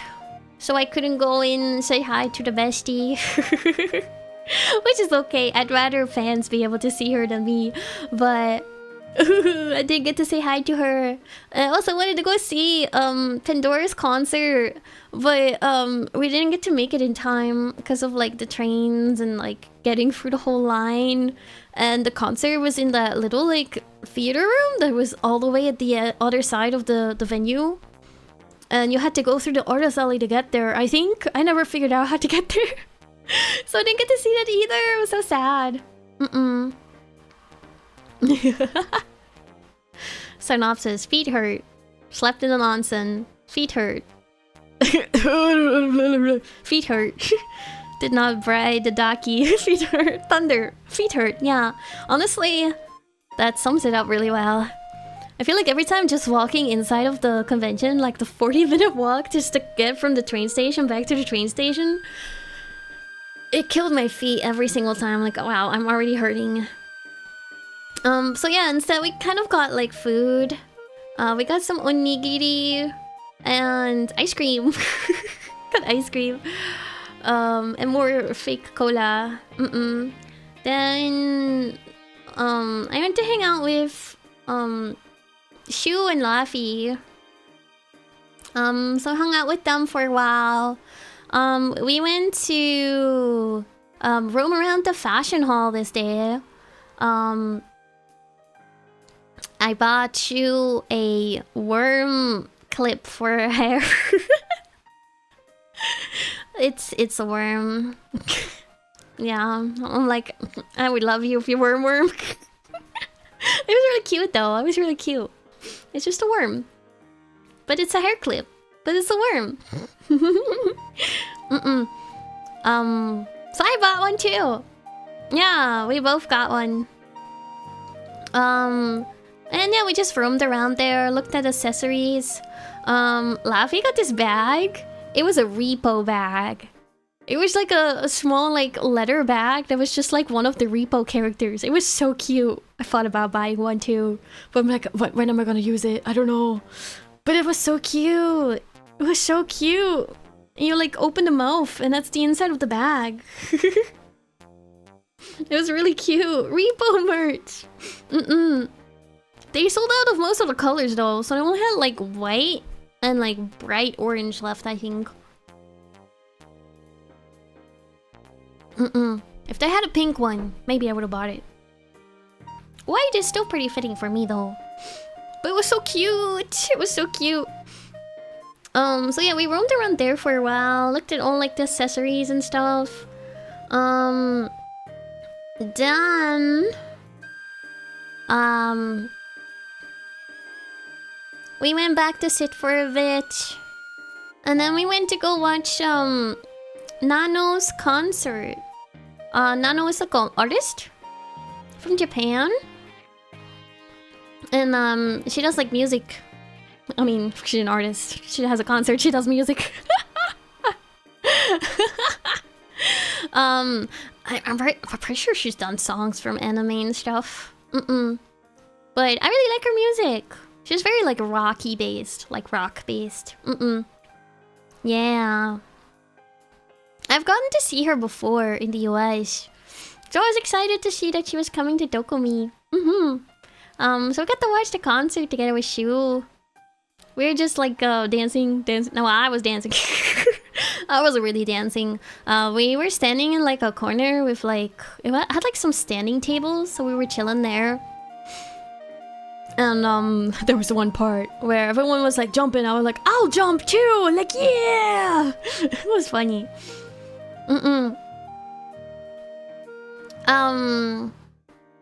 Then after the Nano concert, it was really fun. I always love concerts. No, the sides were also really nice because it wasn't too loud there. So we got to just chill and watch it. Initially, we were on like one of the seats in the middle, but everyone was standing, so you couldn't really see anything. So we're like, we're just gonna stand on the side. Even though standing hurt my feet once again. And then we left. And I witnessed there was another hall next to this one. I think it was another hall. I never got to go inside. But this hall was filled with like the Itasha cars and bouncy castles. I'm like, what do you mean? On Sunday, at the end of the con, you're telling me I find out they have an entire room, giant room filled with bouncy castles that I could have played on? Huh? I was amazed. I was amazed. Didn't get to go though. I did not get to go. But it was really cool. It was really cool. I don't know what a combo. Cars and bouncy castles. But no, we ended up going back to the creator hall and just like meeting with people. Saying hi to friends over there until the convention was over. And when the convention was over, I had to say goodbye to people. Afterwards, we ended up going to the ramen place we didn't get to go to the day before. And we ended up just waiting in line this time. But we were a lot earlier, so it wasn't as bad. And we finally got in. They were very efficient. Very fast, too, with the way they were doing everything. It was really good. But oh my god, this ramen was so delicious. It was so good. I had this, like... It wasn't a shoyu ramen, but it was, like, extra fatty. So it was, like extra flavor. Oh, it was so good. And I had, like, no, of course, pork belly. And bean sprouts. And ramen noodles, of course. And I got an egg with it too. Oh my gosh. It was so good. It was so good. I ate so much. I think that's the best ramen I've ever eaten in my life. It was so yummy. I want to go back. Eat it again. And then after the ramen, I was also vibing here though, because they were playing idol music. I was eating my ramen and listening to AKB. I was winning. Me dancing while eating my ramen? Absolutely. But after ramen, we had to go find spaghetti ice cream because we're in Germany. We wanted to find the spaghetti ice cream. So we found this place because we originally wanted to get it like Saturday evening, but the places were all closed by the time we got out of the one restaurant. So it was a mission for us to find spaghetti ice cream. If you guys don't know what spaghetti ice cream is, it's just ice cream the shape of spaghetti. So there's like, okay, you get a big plate and there's like a layer of like cream, and then it's like ice cream, but it's like shaped like little spaghetti noodles. And then on top of that, there is like strawberry sauce, which is, you know, the sauce. And then like white chocolate flakes, which is the Parmesan cheese. We got one that had actual strawberry fruit on it as well. And Tippy and I shared one. It was really yummy. It was really yummy. Oh my goodness. And then afterwards, yeah, it looks like spaghetti, but it's ice cream. Yum, yum, yum, yum. Afterwards we went to a Japanese ice cream place, because we're just kind of going off like the different options, you know? We found like a Japanese place that also had a sort of spaghetti type of ice cream. And we wanted to try both. At this point, I couldn't really eat much anymore. I didn't buy one here. But I took a couple bites of Tippy's. I couldn't eat anymore. So much ice cream, so much food. I wish full of ramen and spaghetti ice cream. Why the Italians haven't stopped this? They can't stop it in Germany. That's good though. That's good though. And then afterwards we met up with some friends and hung out for the rest of the evening. It was really nice. I got to see Laffy and Shu again for a little bit. And then it was the last night. We went to sleep.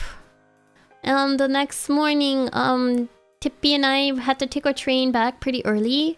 We took the 9 AM train because we wanted to explore a bit more of the Netherlands that day. So we had to wake up at like 8 and leave by like 8:30 because we were like next to the station, so it wasn't very far, but I don't want to miss the train. So we packed our stuff up and left the hot hotel room for the last time. Then took the train, which was delayed by 30 minutes. What a surprise. What a surprise. Well, we took the train. It was more quiet on the way back, which was really nice. Very relaxing. We sat down on our seats when it finally came. Because, oh my gosh, I couldn't walk anymore. Even on the platform, I was just sitting on this bench. I'm like, I can't stand. I can't walk. Even though the whole day we had planned out included walking. I was not prepared. Our plans did not account for my feet. Yeah, it's gonna be late. Everything was delayed, yeah. All of them were delayed. They were like, something on the tracks or something. I don't know. I don't know. Bye bye. But we took the train back. So we got back to Utrecht by like 11ish. There we got fries with mayo, the Dutch fry sauce, and we got döner. Because everyone in Germany was telling us to get döner. So we just got them in the Netherlands instead. Because you don't get that as much in the US, I would say. The döner was okay. It was kind of mid. But the fries were good. The fries were yummy. And so we ate food there. It was yummy, yummy, yummy. If the train wasn't delayed, it wouldn't be on time. That's true.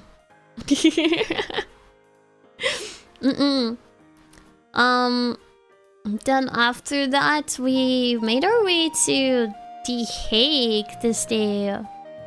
So we spent the rest of the day in The Hague, or Den Haag, which is not a really big city in the Netherlands. We spent some time around the city center where we just kind of sat at a cafe for a while. Got like a drinky drink, you know. We're just chilling, taking it easy. And we made our way to Madeira Dam afterwards, which is like miniature Netherlands. I talked about this one before. Because when my other friends were over earlier this year, we went there as well. Yeah, what? War criminals? What? What? Yeah, there is hidden aliens there. But yeah, Madeira Dam is a war monument. But it's actually like... it's called the happiest war monument on Earth. Because it's actually kind of like a theme park-ish. It just has all of like the most beautiful places of the Netherlands built in miniature. And they have a couple of like little rides as well. It is a war monument. It's dedicated to this guy called George Maduro, who at a very young age during the World War II, he was appointed as to lead his own like squad, and he successfully prevented the invaders from taking over this villa, even though they were very much in the they didn't have an advantage in that battle, but he was very smart, so he outsmarted them and was able to take back the villa that they overtook. But then, you know the war. They took over the Netherlands, and he got put to prison. Well, at some point he was freed, but then he went back. He joined the resistance. Then he got arrested again. Then he almost got freedom again because the prison he was in got like, unga bungad. But he got captured again because he stayed behind to help fellow French to escape. And then he died 11 weeks before we got liberated. Very sad. You go through this like 5-minute little like entrance video of George's life when you enter the park, and you're like, now I'm sad. But then I think his parents and stuff, they sponsored the monument, and he received like the highest honor from the king and queen of the Netherlands for his deeds in the war and stuff. So yeah, they built this war monument in his name, and they made it the happiest monument on Earth to showcase the most beautiful areas of the Netherlands. Netherlands lore is crazy. It is. I really need to take some of the people. If friends come visit, and I get to go to Den Haag again. There is a museum there in the city center, where you it's like a prison museum. A torture museum? But that's the place where the Dutch people ate their prime ministers in the past. Yeah.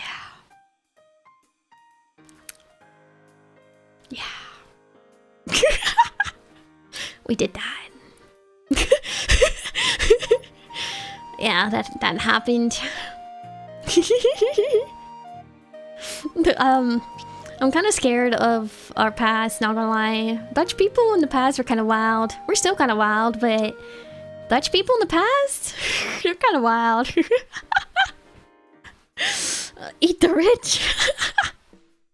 No, no. I love seeing those, like, sometimes you see like maps go around on like social media, with like different countries highlighted for like different things that they do. And there's this one that goes around with like, there's just this one thing. The country like in red is like, ate their prime minister. And like, you know, nothing is red except for the Netherlands. And then everyone's like, wait, what? Well, yeah. You know, casual Wednesday afternoon, I don't know. but yeah, no, Dutch people are kind of crazy. But the miniature park is really cute. We went on this ride that showcases the windmill history. And you kind of just zoom around in circles around the windmill, and then you see everything burn and die. Because we started burning windmills because we didn't need them anymore. Until we were like, wait a second. Maybe we should keep some of them because of our history, you know? They're part of our history. Yeah, then it all gets dark. And then it showcases, you know, the new windmills that are built now. They're like new ones. The more like modern ones that are kind of ugly. But, you know, they're still windmills.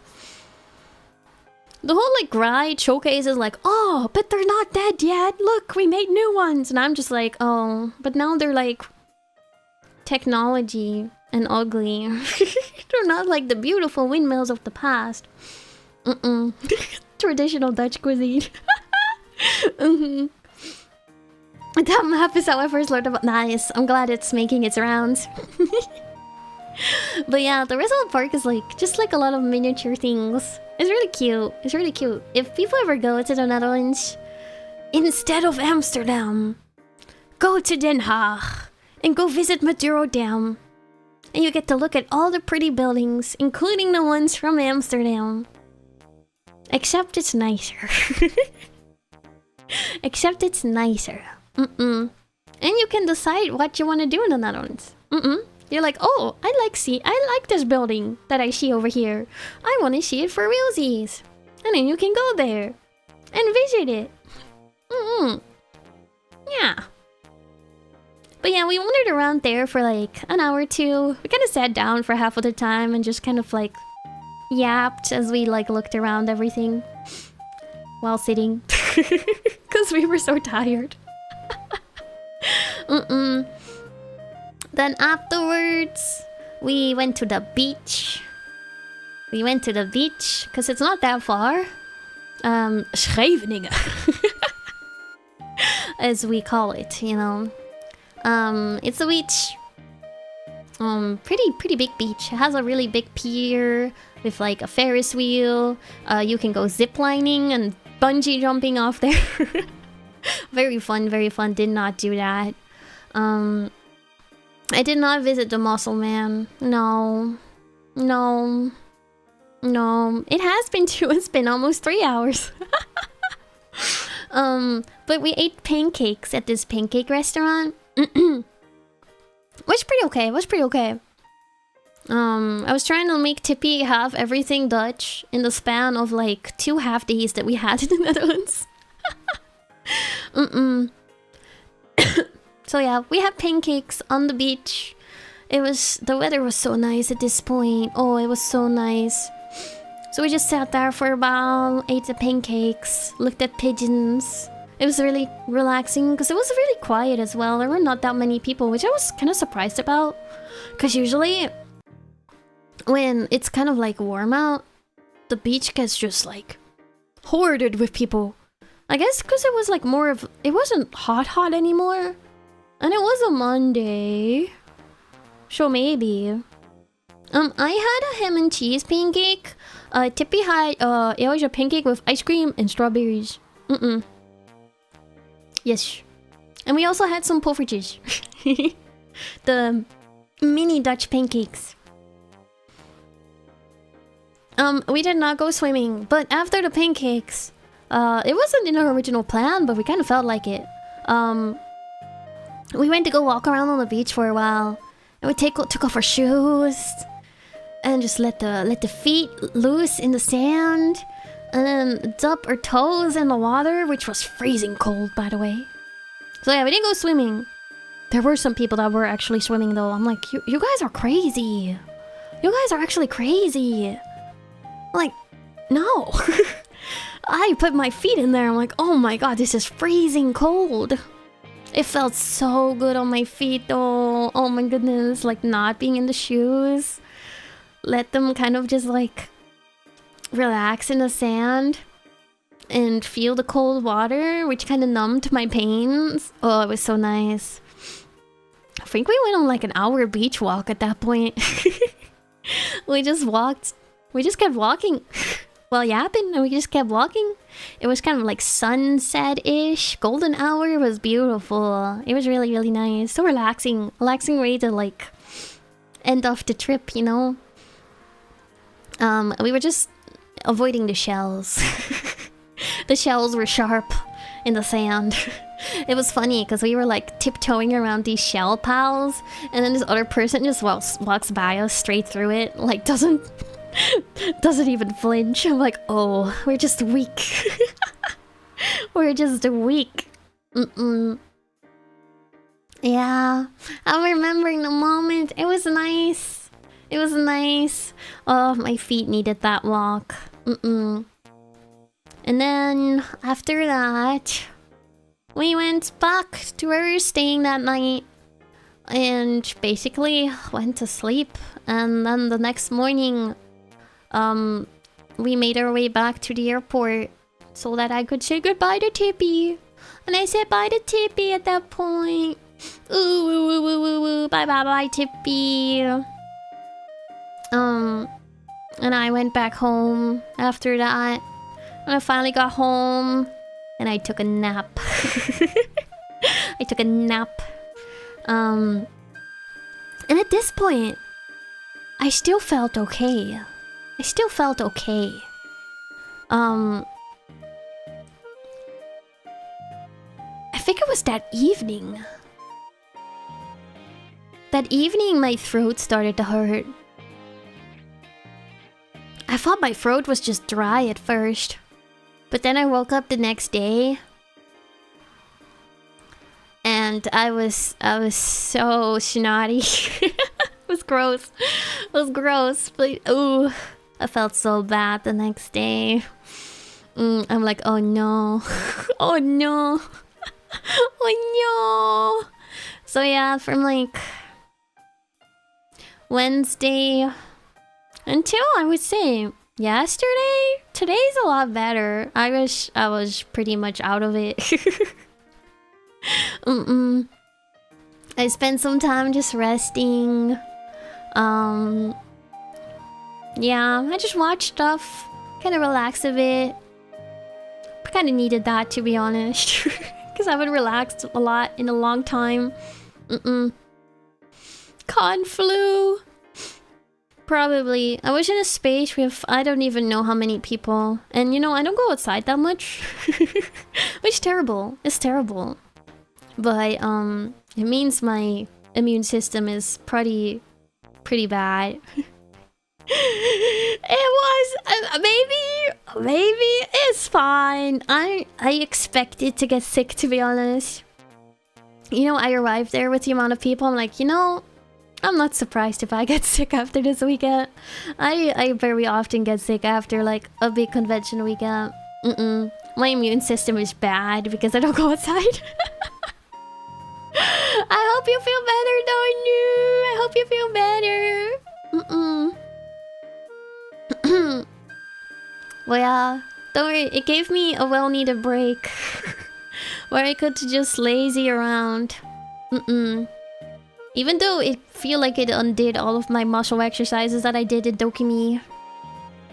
It does that every time.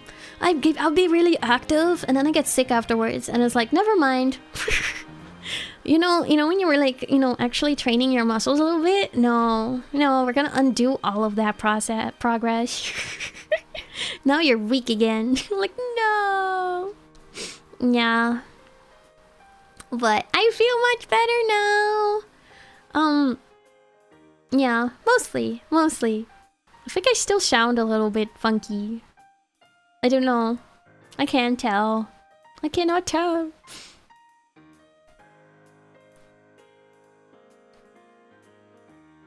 No muscles for me, but I want to be strong. I want to be strong. Thank you. Thank you. I need to immediately go to the next con to avoid getting sick. Oh my god, I'm not mentally ready for that. I'm not mentally ready to deal with people. Oh my gosh, there's so many people there. Ah. I bet you would have recovered twice as fast if you had that brand docky. Probably. Maybe this was my punishment. Maybe this was my punishment for not buying brand. Aww, you're making me regret my purchases, but the plushie is so cute. I did meet my extrovert quota. For a while. Yeah. Yeah, I'm not going anywhere this month. Not this month. The Daki shoots you from bad bacteria. He does look like he could block them for me. Wait, do I still have his...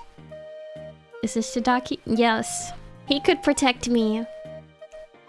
He can protect me from the germs. Save me, Brant! Save me! Yeah, but that was my experience at DOKOMI. Summary, yes. Feet hurt. I was overwhelmed. Very big. Met fun people.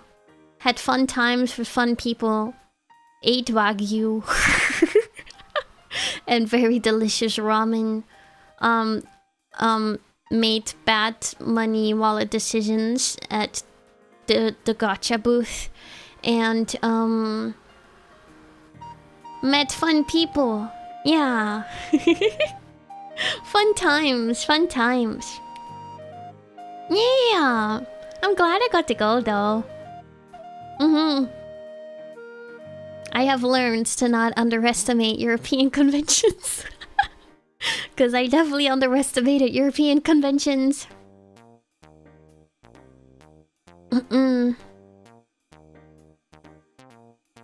I already miss all the friends, though. I already miss everybody. The pain of only getting to see people for like a weekend at a time. And then you don't know when you're next gonna see them. How much bigger was it than Vexpo? Oh god. Okay, Vexpo... The main Vexpo hall, I would say their average hall was like twice the size of that. And then they had like 10 of them.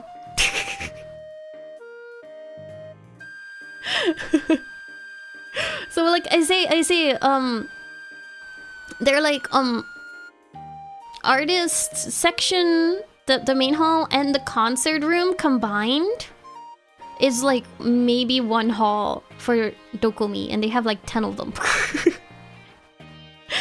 yeah, Vexpo is like so small compared to DOKOMI. So small. There's still parts I didn't even go to at DOKOMI.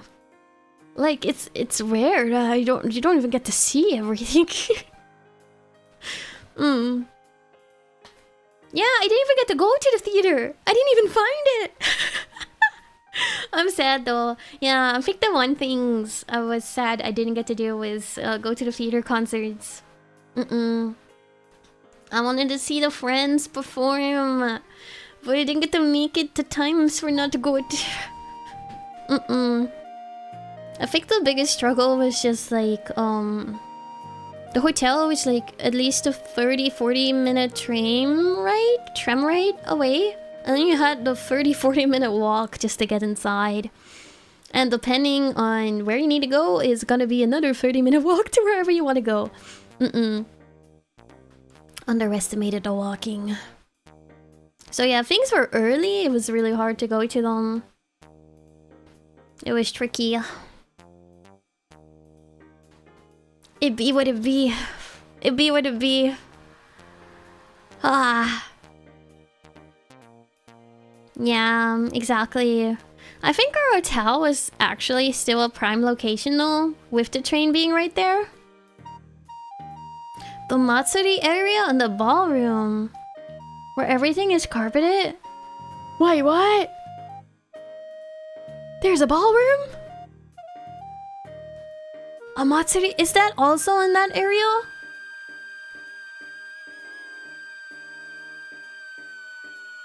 Dang. There's so many places I haven't even gone yet.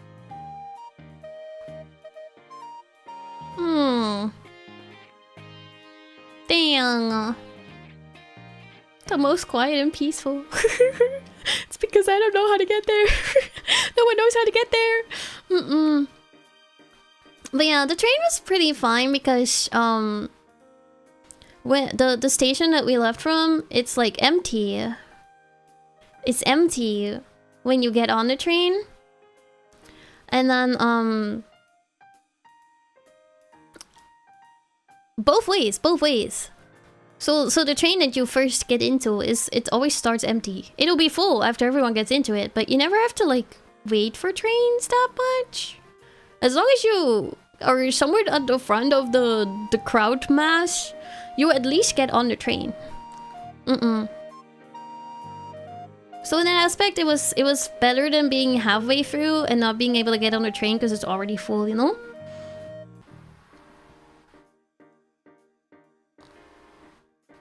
It can't have... Wait. You mean it can't have been as bad as Hallmat? This con is bigger than Hallmat. No, it's worse than Hallmat.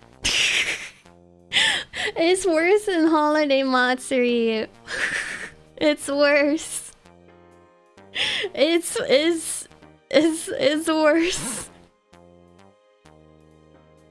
Oh, Holiday Matsuri is a lot of walking though. That con hall is really big too.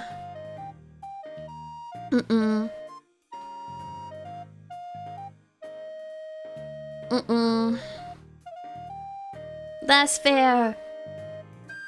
I feel like the difference was Holiday Matsuri was definitely more spaced out, where it wasn't like super crowded everywhere. But Dokomi, imagine that, except there's also like I don't know how many people everywhere that you walk to. Yeah. Oh. Do I have... I think I have... Wait. Dokomi... Map. Dokomi map.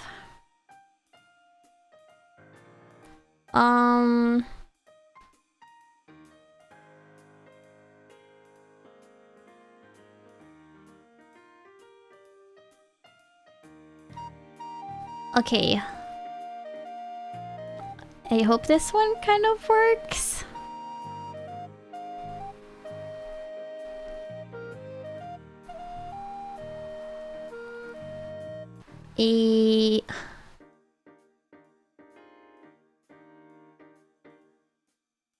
Oh, it's really small. Okay. Alright. So... we enter on the top. You see kind of like pink bridge area. That's where the station is. So you get off there. You walk, I wish you guys could see my cursor. That looks like a town map. I know. Wait. Can I find something better?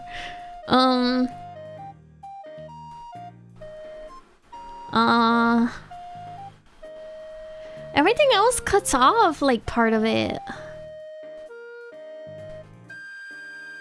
DOKOMI 2016. I only have the small one. The other one cuts off half the section.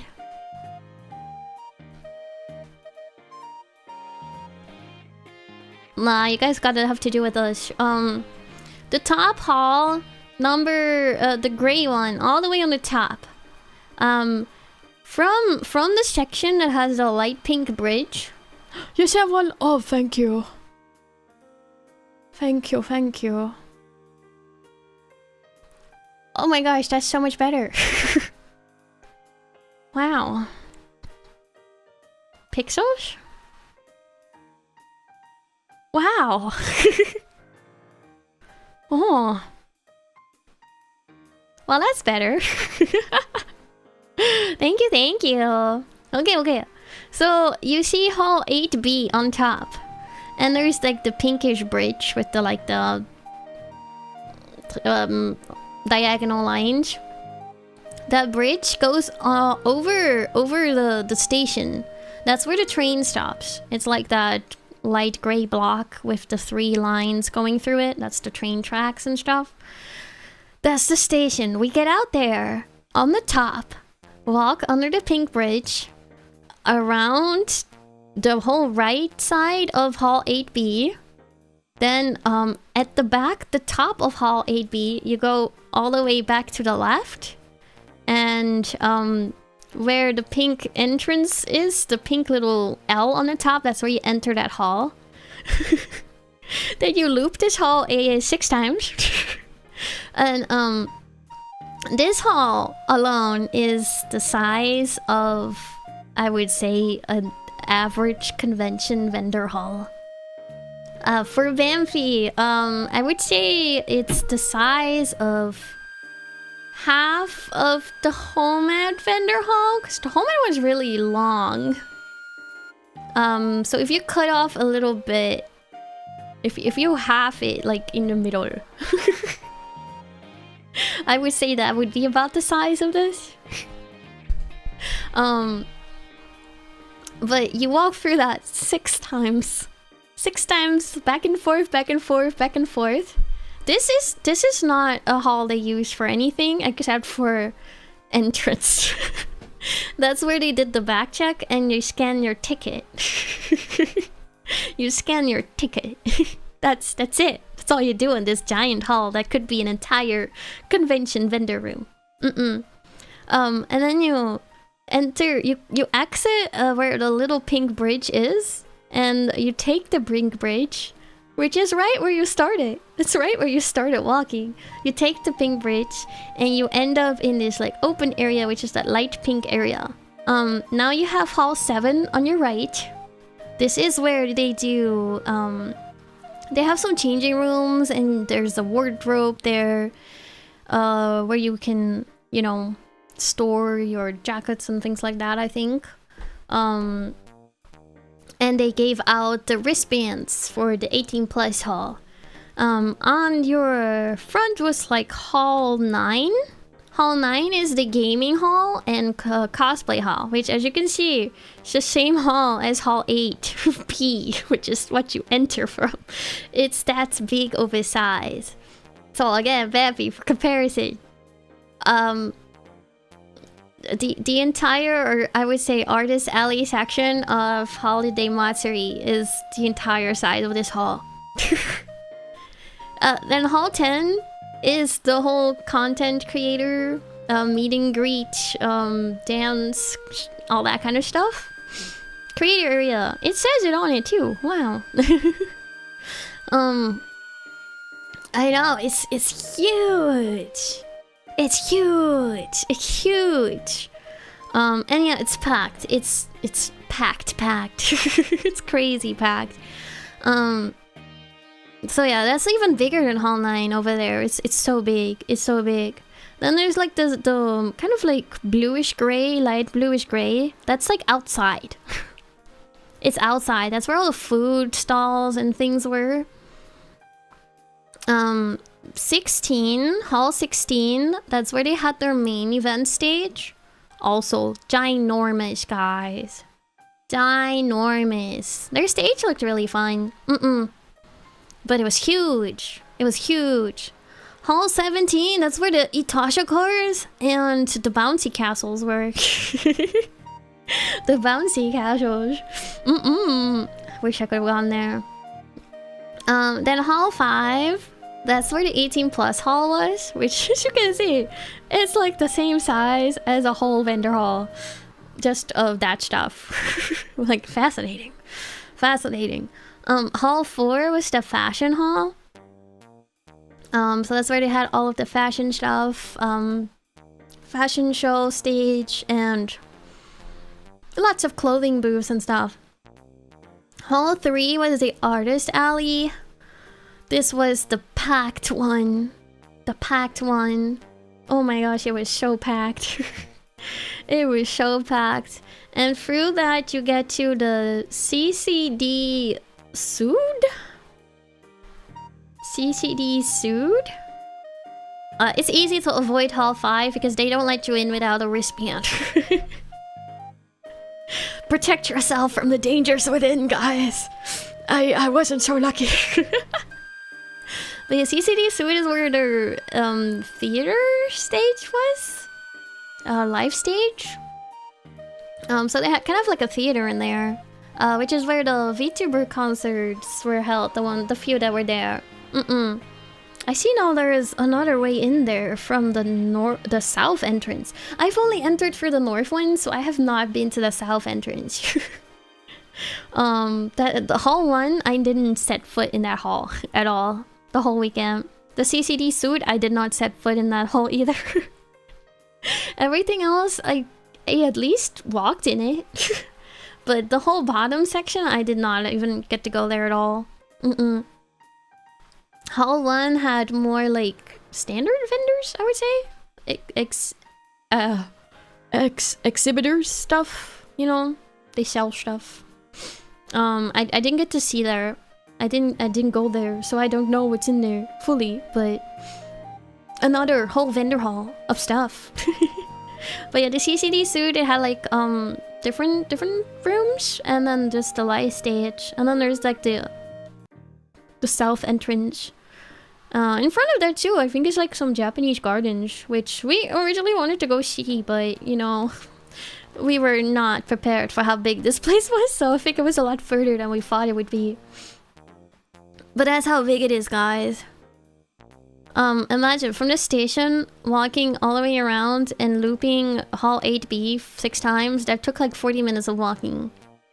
And then from the Hall 9, Hall 10 to Hall 3 took you a solid 30 minutes. I did not make it to the actual merch area though. I feel like I don't really care too much about those anymore. Considering they're kind of, I feel like they're kind of similar to most like conventions. I prefer looking at artists and like more special pop-up booths.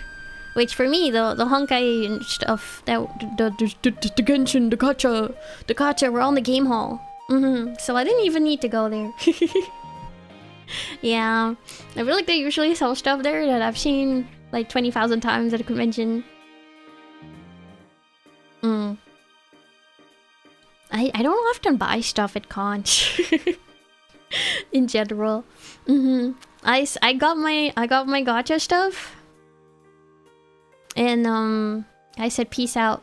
The difference between merch and art is that artists, they sell their own art. And exhibitors, they will sell stuff that they got, you know, like things like plushies and figures and all that kind of stuff. Not like art stuff. It's the difference between a vendor hall and like the artist alley. I feel like artist alleys typically are like, you know, things that they make from their own art. They draw their own art versus like exhibitors, they like how do you explain the difference? The artist alley, they make their own merch. Exhibitors resell merch. Is that right?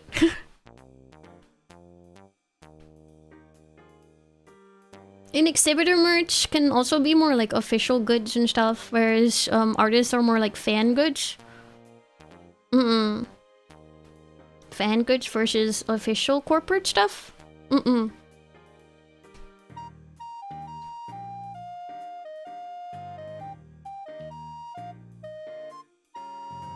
Yeah.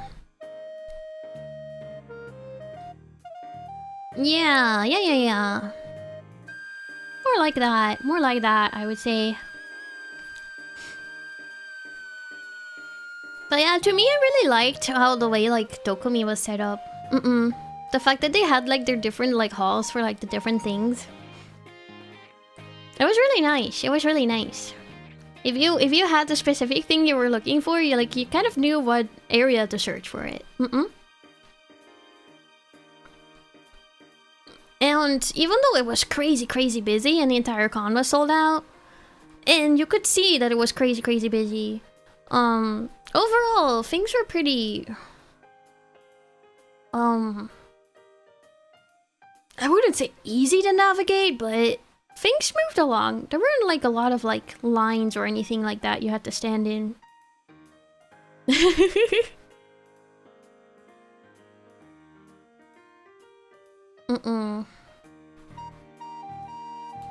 I think they're like big enough that they were doing good at making use of all the space that they had. They were all just one floor because they were like those huge like convention halls. Except maybe the CCD Sud. That might have different floors. That was more, I think in the Artist Alley Hall 3, you could take like a stairs to go up there. I don't know if that had different floors at all. I didn't get to go in there to actually look, but it could be, it could be. It's a ginormous convention center. Ginormous. But I was not prepared. I went in there unprepared. But it was a lot of fun. It was a lot of fun. Different experience. Different experience for sure.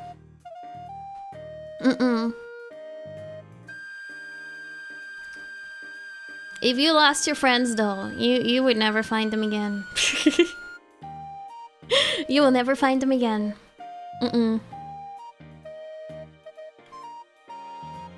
There was one point where I separated from Tippy, and Tippy also... Well, Tippy didn't have service.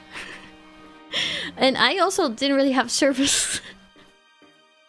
It took us quite some time to find our way back to each other. Tippy Doko!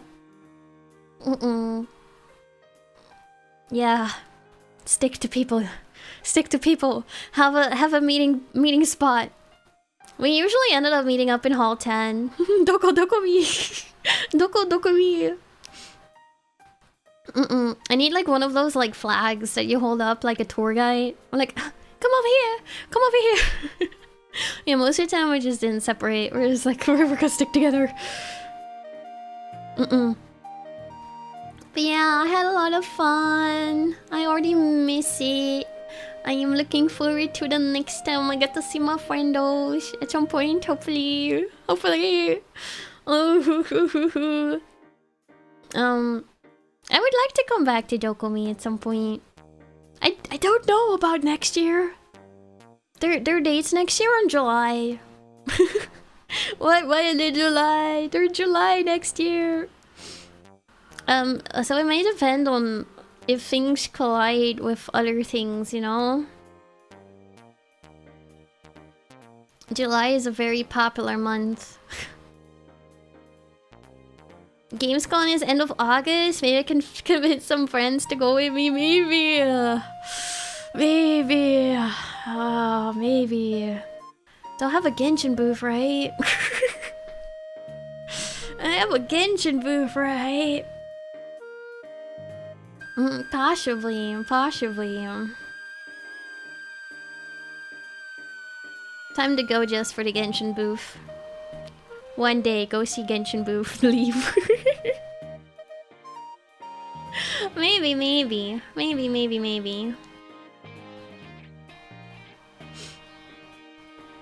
Ah.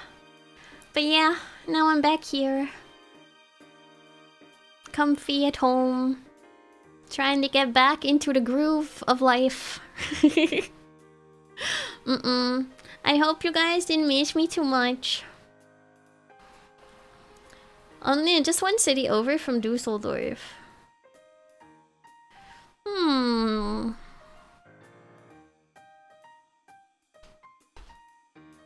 Gamescom. Oh, it's in... Okay. Clone. Does the high-speed train have a stop there?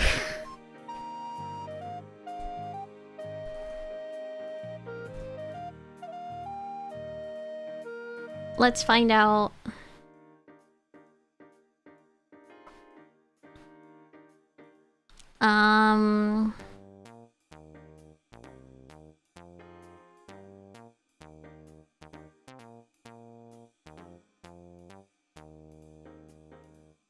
It does. It has a stop there. Okay. So it's like 2-hour 40-minute train ride, I guess, from Amsterdam. Take the same train. So let's say 3-hour trip. Leave at like what was the earliest train? The 8:30 a.m. I can get there by 11:11. Lucky number, 11:11. Spend the day at Gamescom, and I can take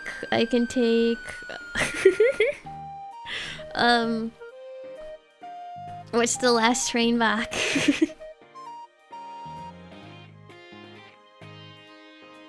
Okay. 9 p.m? Well, 7 p.m. is pretty decent. 7 p.m. You get back at like 9:30 in Amsterdam, and then have to go back to wherever I live. Okay. That's not that bad. You'll get a solid like 7 hours at Gamescom. I don't know about that. You know, if I had someone to go with, maybe.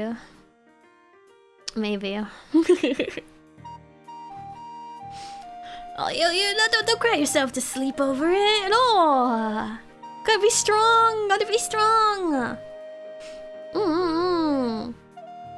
strong. I'm back now. It's okay. I'm back now. And guess what, guys? You know what happens tomorrow? It's tomorrow, right? The new Genshin update for I don't know if it's really an update, but you know, Lohen's banner. Lohen's banner. Did you guys see his character trailer?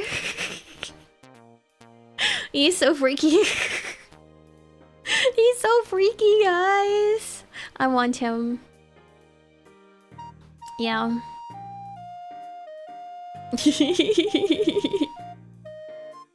Minecraft? No Minecraft. Genshin. He's so weird. He's so bad. I like how like the whole trailer you would think he's like a bad guy. But he's not. He's just a little freaky. Yeah. So we have Genshin. Because we still have to finish the quest. And we also have Wuwa. We have still plenty to catch up with Wuwa. And they have a collab right now, right? I can get myself a free 5-star? Right now?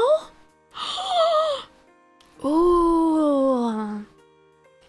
Well, I guess we're also playing Wuwa this week. We also have to play more Professor Layton. And this time I won't be constricted with time. I can finally keep playing puzzles. Lohan is everything they took from Scaramouche. Yes, they knew that, you know, the freaky in Wanderer made him very popular, and you know, they kind of made Wanderer a good guy.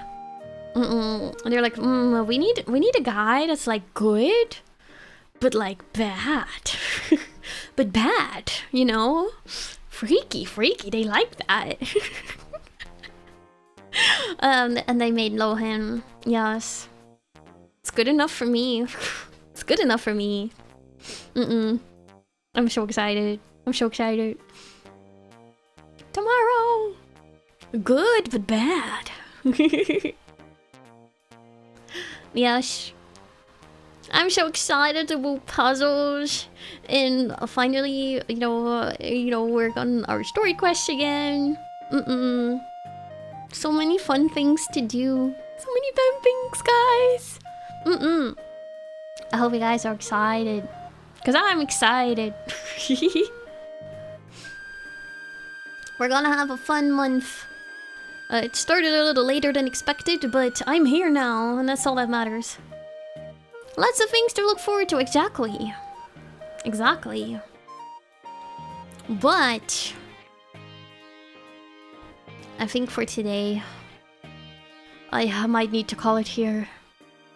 My throat is still a little blah. And it's starting to feel a little dry, so I think I need to start being quiet for tonight. But I had so much fun yapping. I missed yapping with you guys. It's been so long. I hope you guys had fun too, listening about my stories with my friendos. Yeah, I should not. I should not wreck my voice now that I just got it kind of recovered again. So I've been trying to be good and going to sleep at a normal time every night. I love fixing my sleep schedule. Brand jump scare. He can stay. Hold up. It's like Kevin. We need to get rid of the sides. There we go.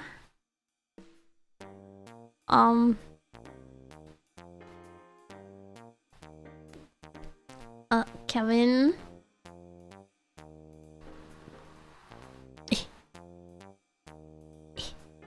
He's holding him. Kevin's so strong. Kevin's so strong. Perfect. This is just going to be my permanent chatting screen right now.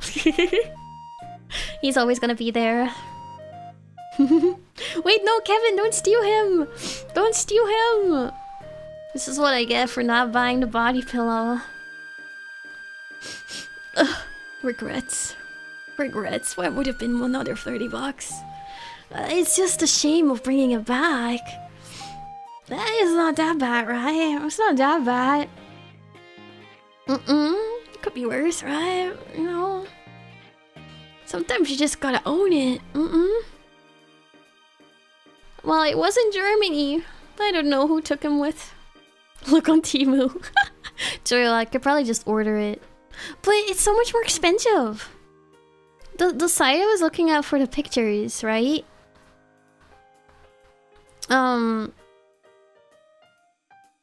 It's like $100 on there. It's $100. The con had it for 30. 30 versus 100? I don't think I would pay 100 for it. 30 was good. Usually they do like the opposite. Whereas like at the con it'd be more expensive. I should have just gotten the big bag. Yeah, they didn't give me a bag there. So I was just hand carrying everything I bought. Yeah, 100 is a lot.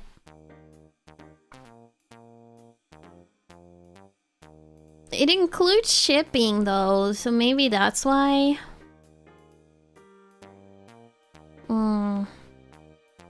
But it's still a lot. Still quite a lot.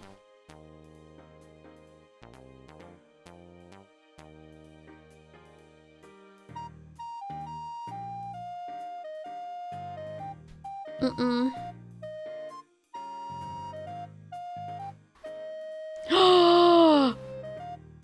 It was? Oh my god, I forgot.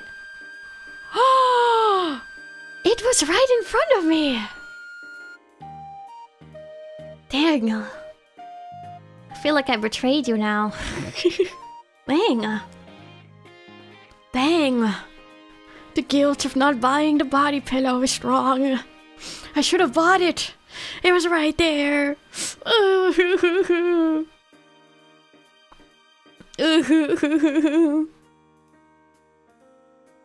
That's too bad. The next opportunity I see his body pillow, I promise I will buy it and bring him home. He will come home. I know. I'm fumbling so bad. Third time is a charm, right? Third time is a charm.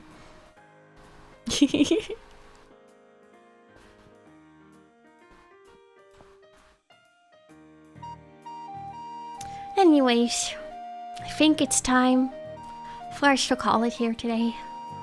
It's time for me to go get some sleep and rest my voice a little bit.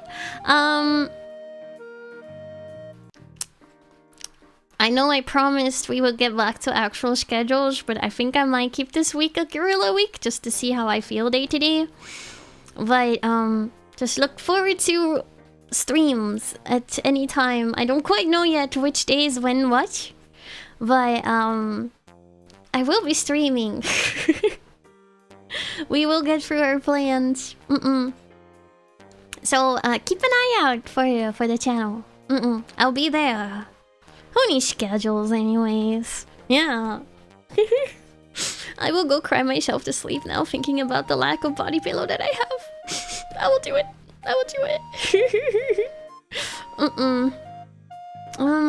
Let's see. Who is streaming right now? Ooh.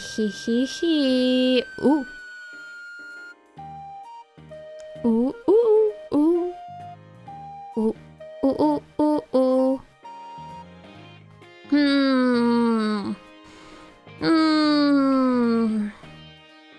Where shall I send you to today? I'm gonna send you guys to Phoebe today. Phoebe is doing her 50,000 sub celebration. That's crazy. Let's go send her a big congrats. I don't have the correct pillow to cry now. That is true. I will think about him. I will think about him. Anyways, I'm gonna go cry in my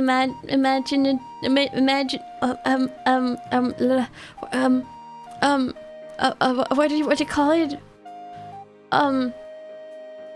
Imaginative pillow? I don't even know how to speak English anymore. I will cry. There we go. Thank you. Imaginary. Imaginary brand pillow. I will cry in that. Okay. Imaginary pillow man. That's kind of scary. Oh, now I'm gonna scare myself to sleep tonight. Okay, I'm gonna let you guys go. Go wish Phoebe a very congratulations, and I will see you guys at some point this week. Thank you guys. Thank you, Kevkin. Have a good night, and bye bye la. Bye bye la. Bye bye la.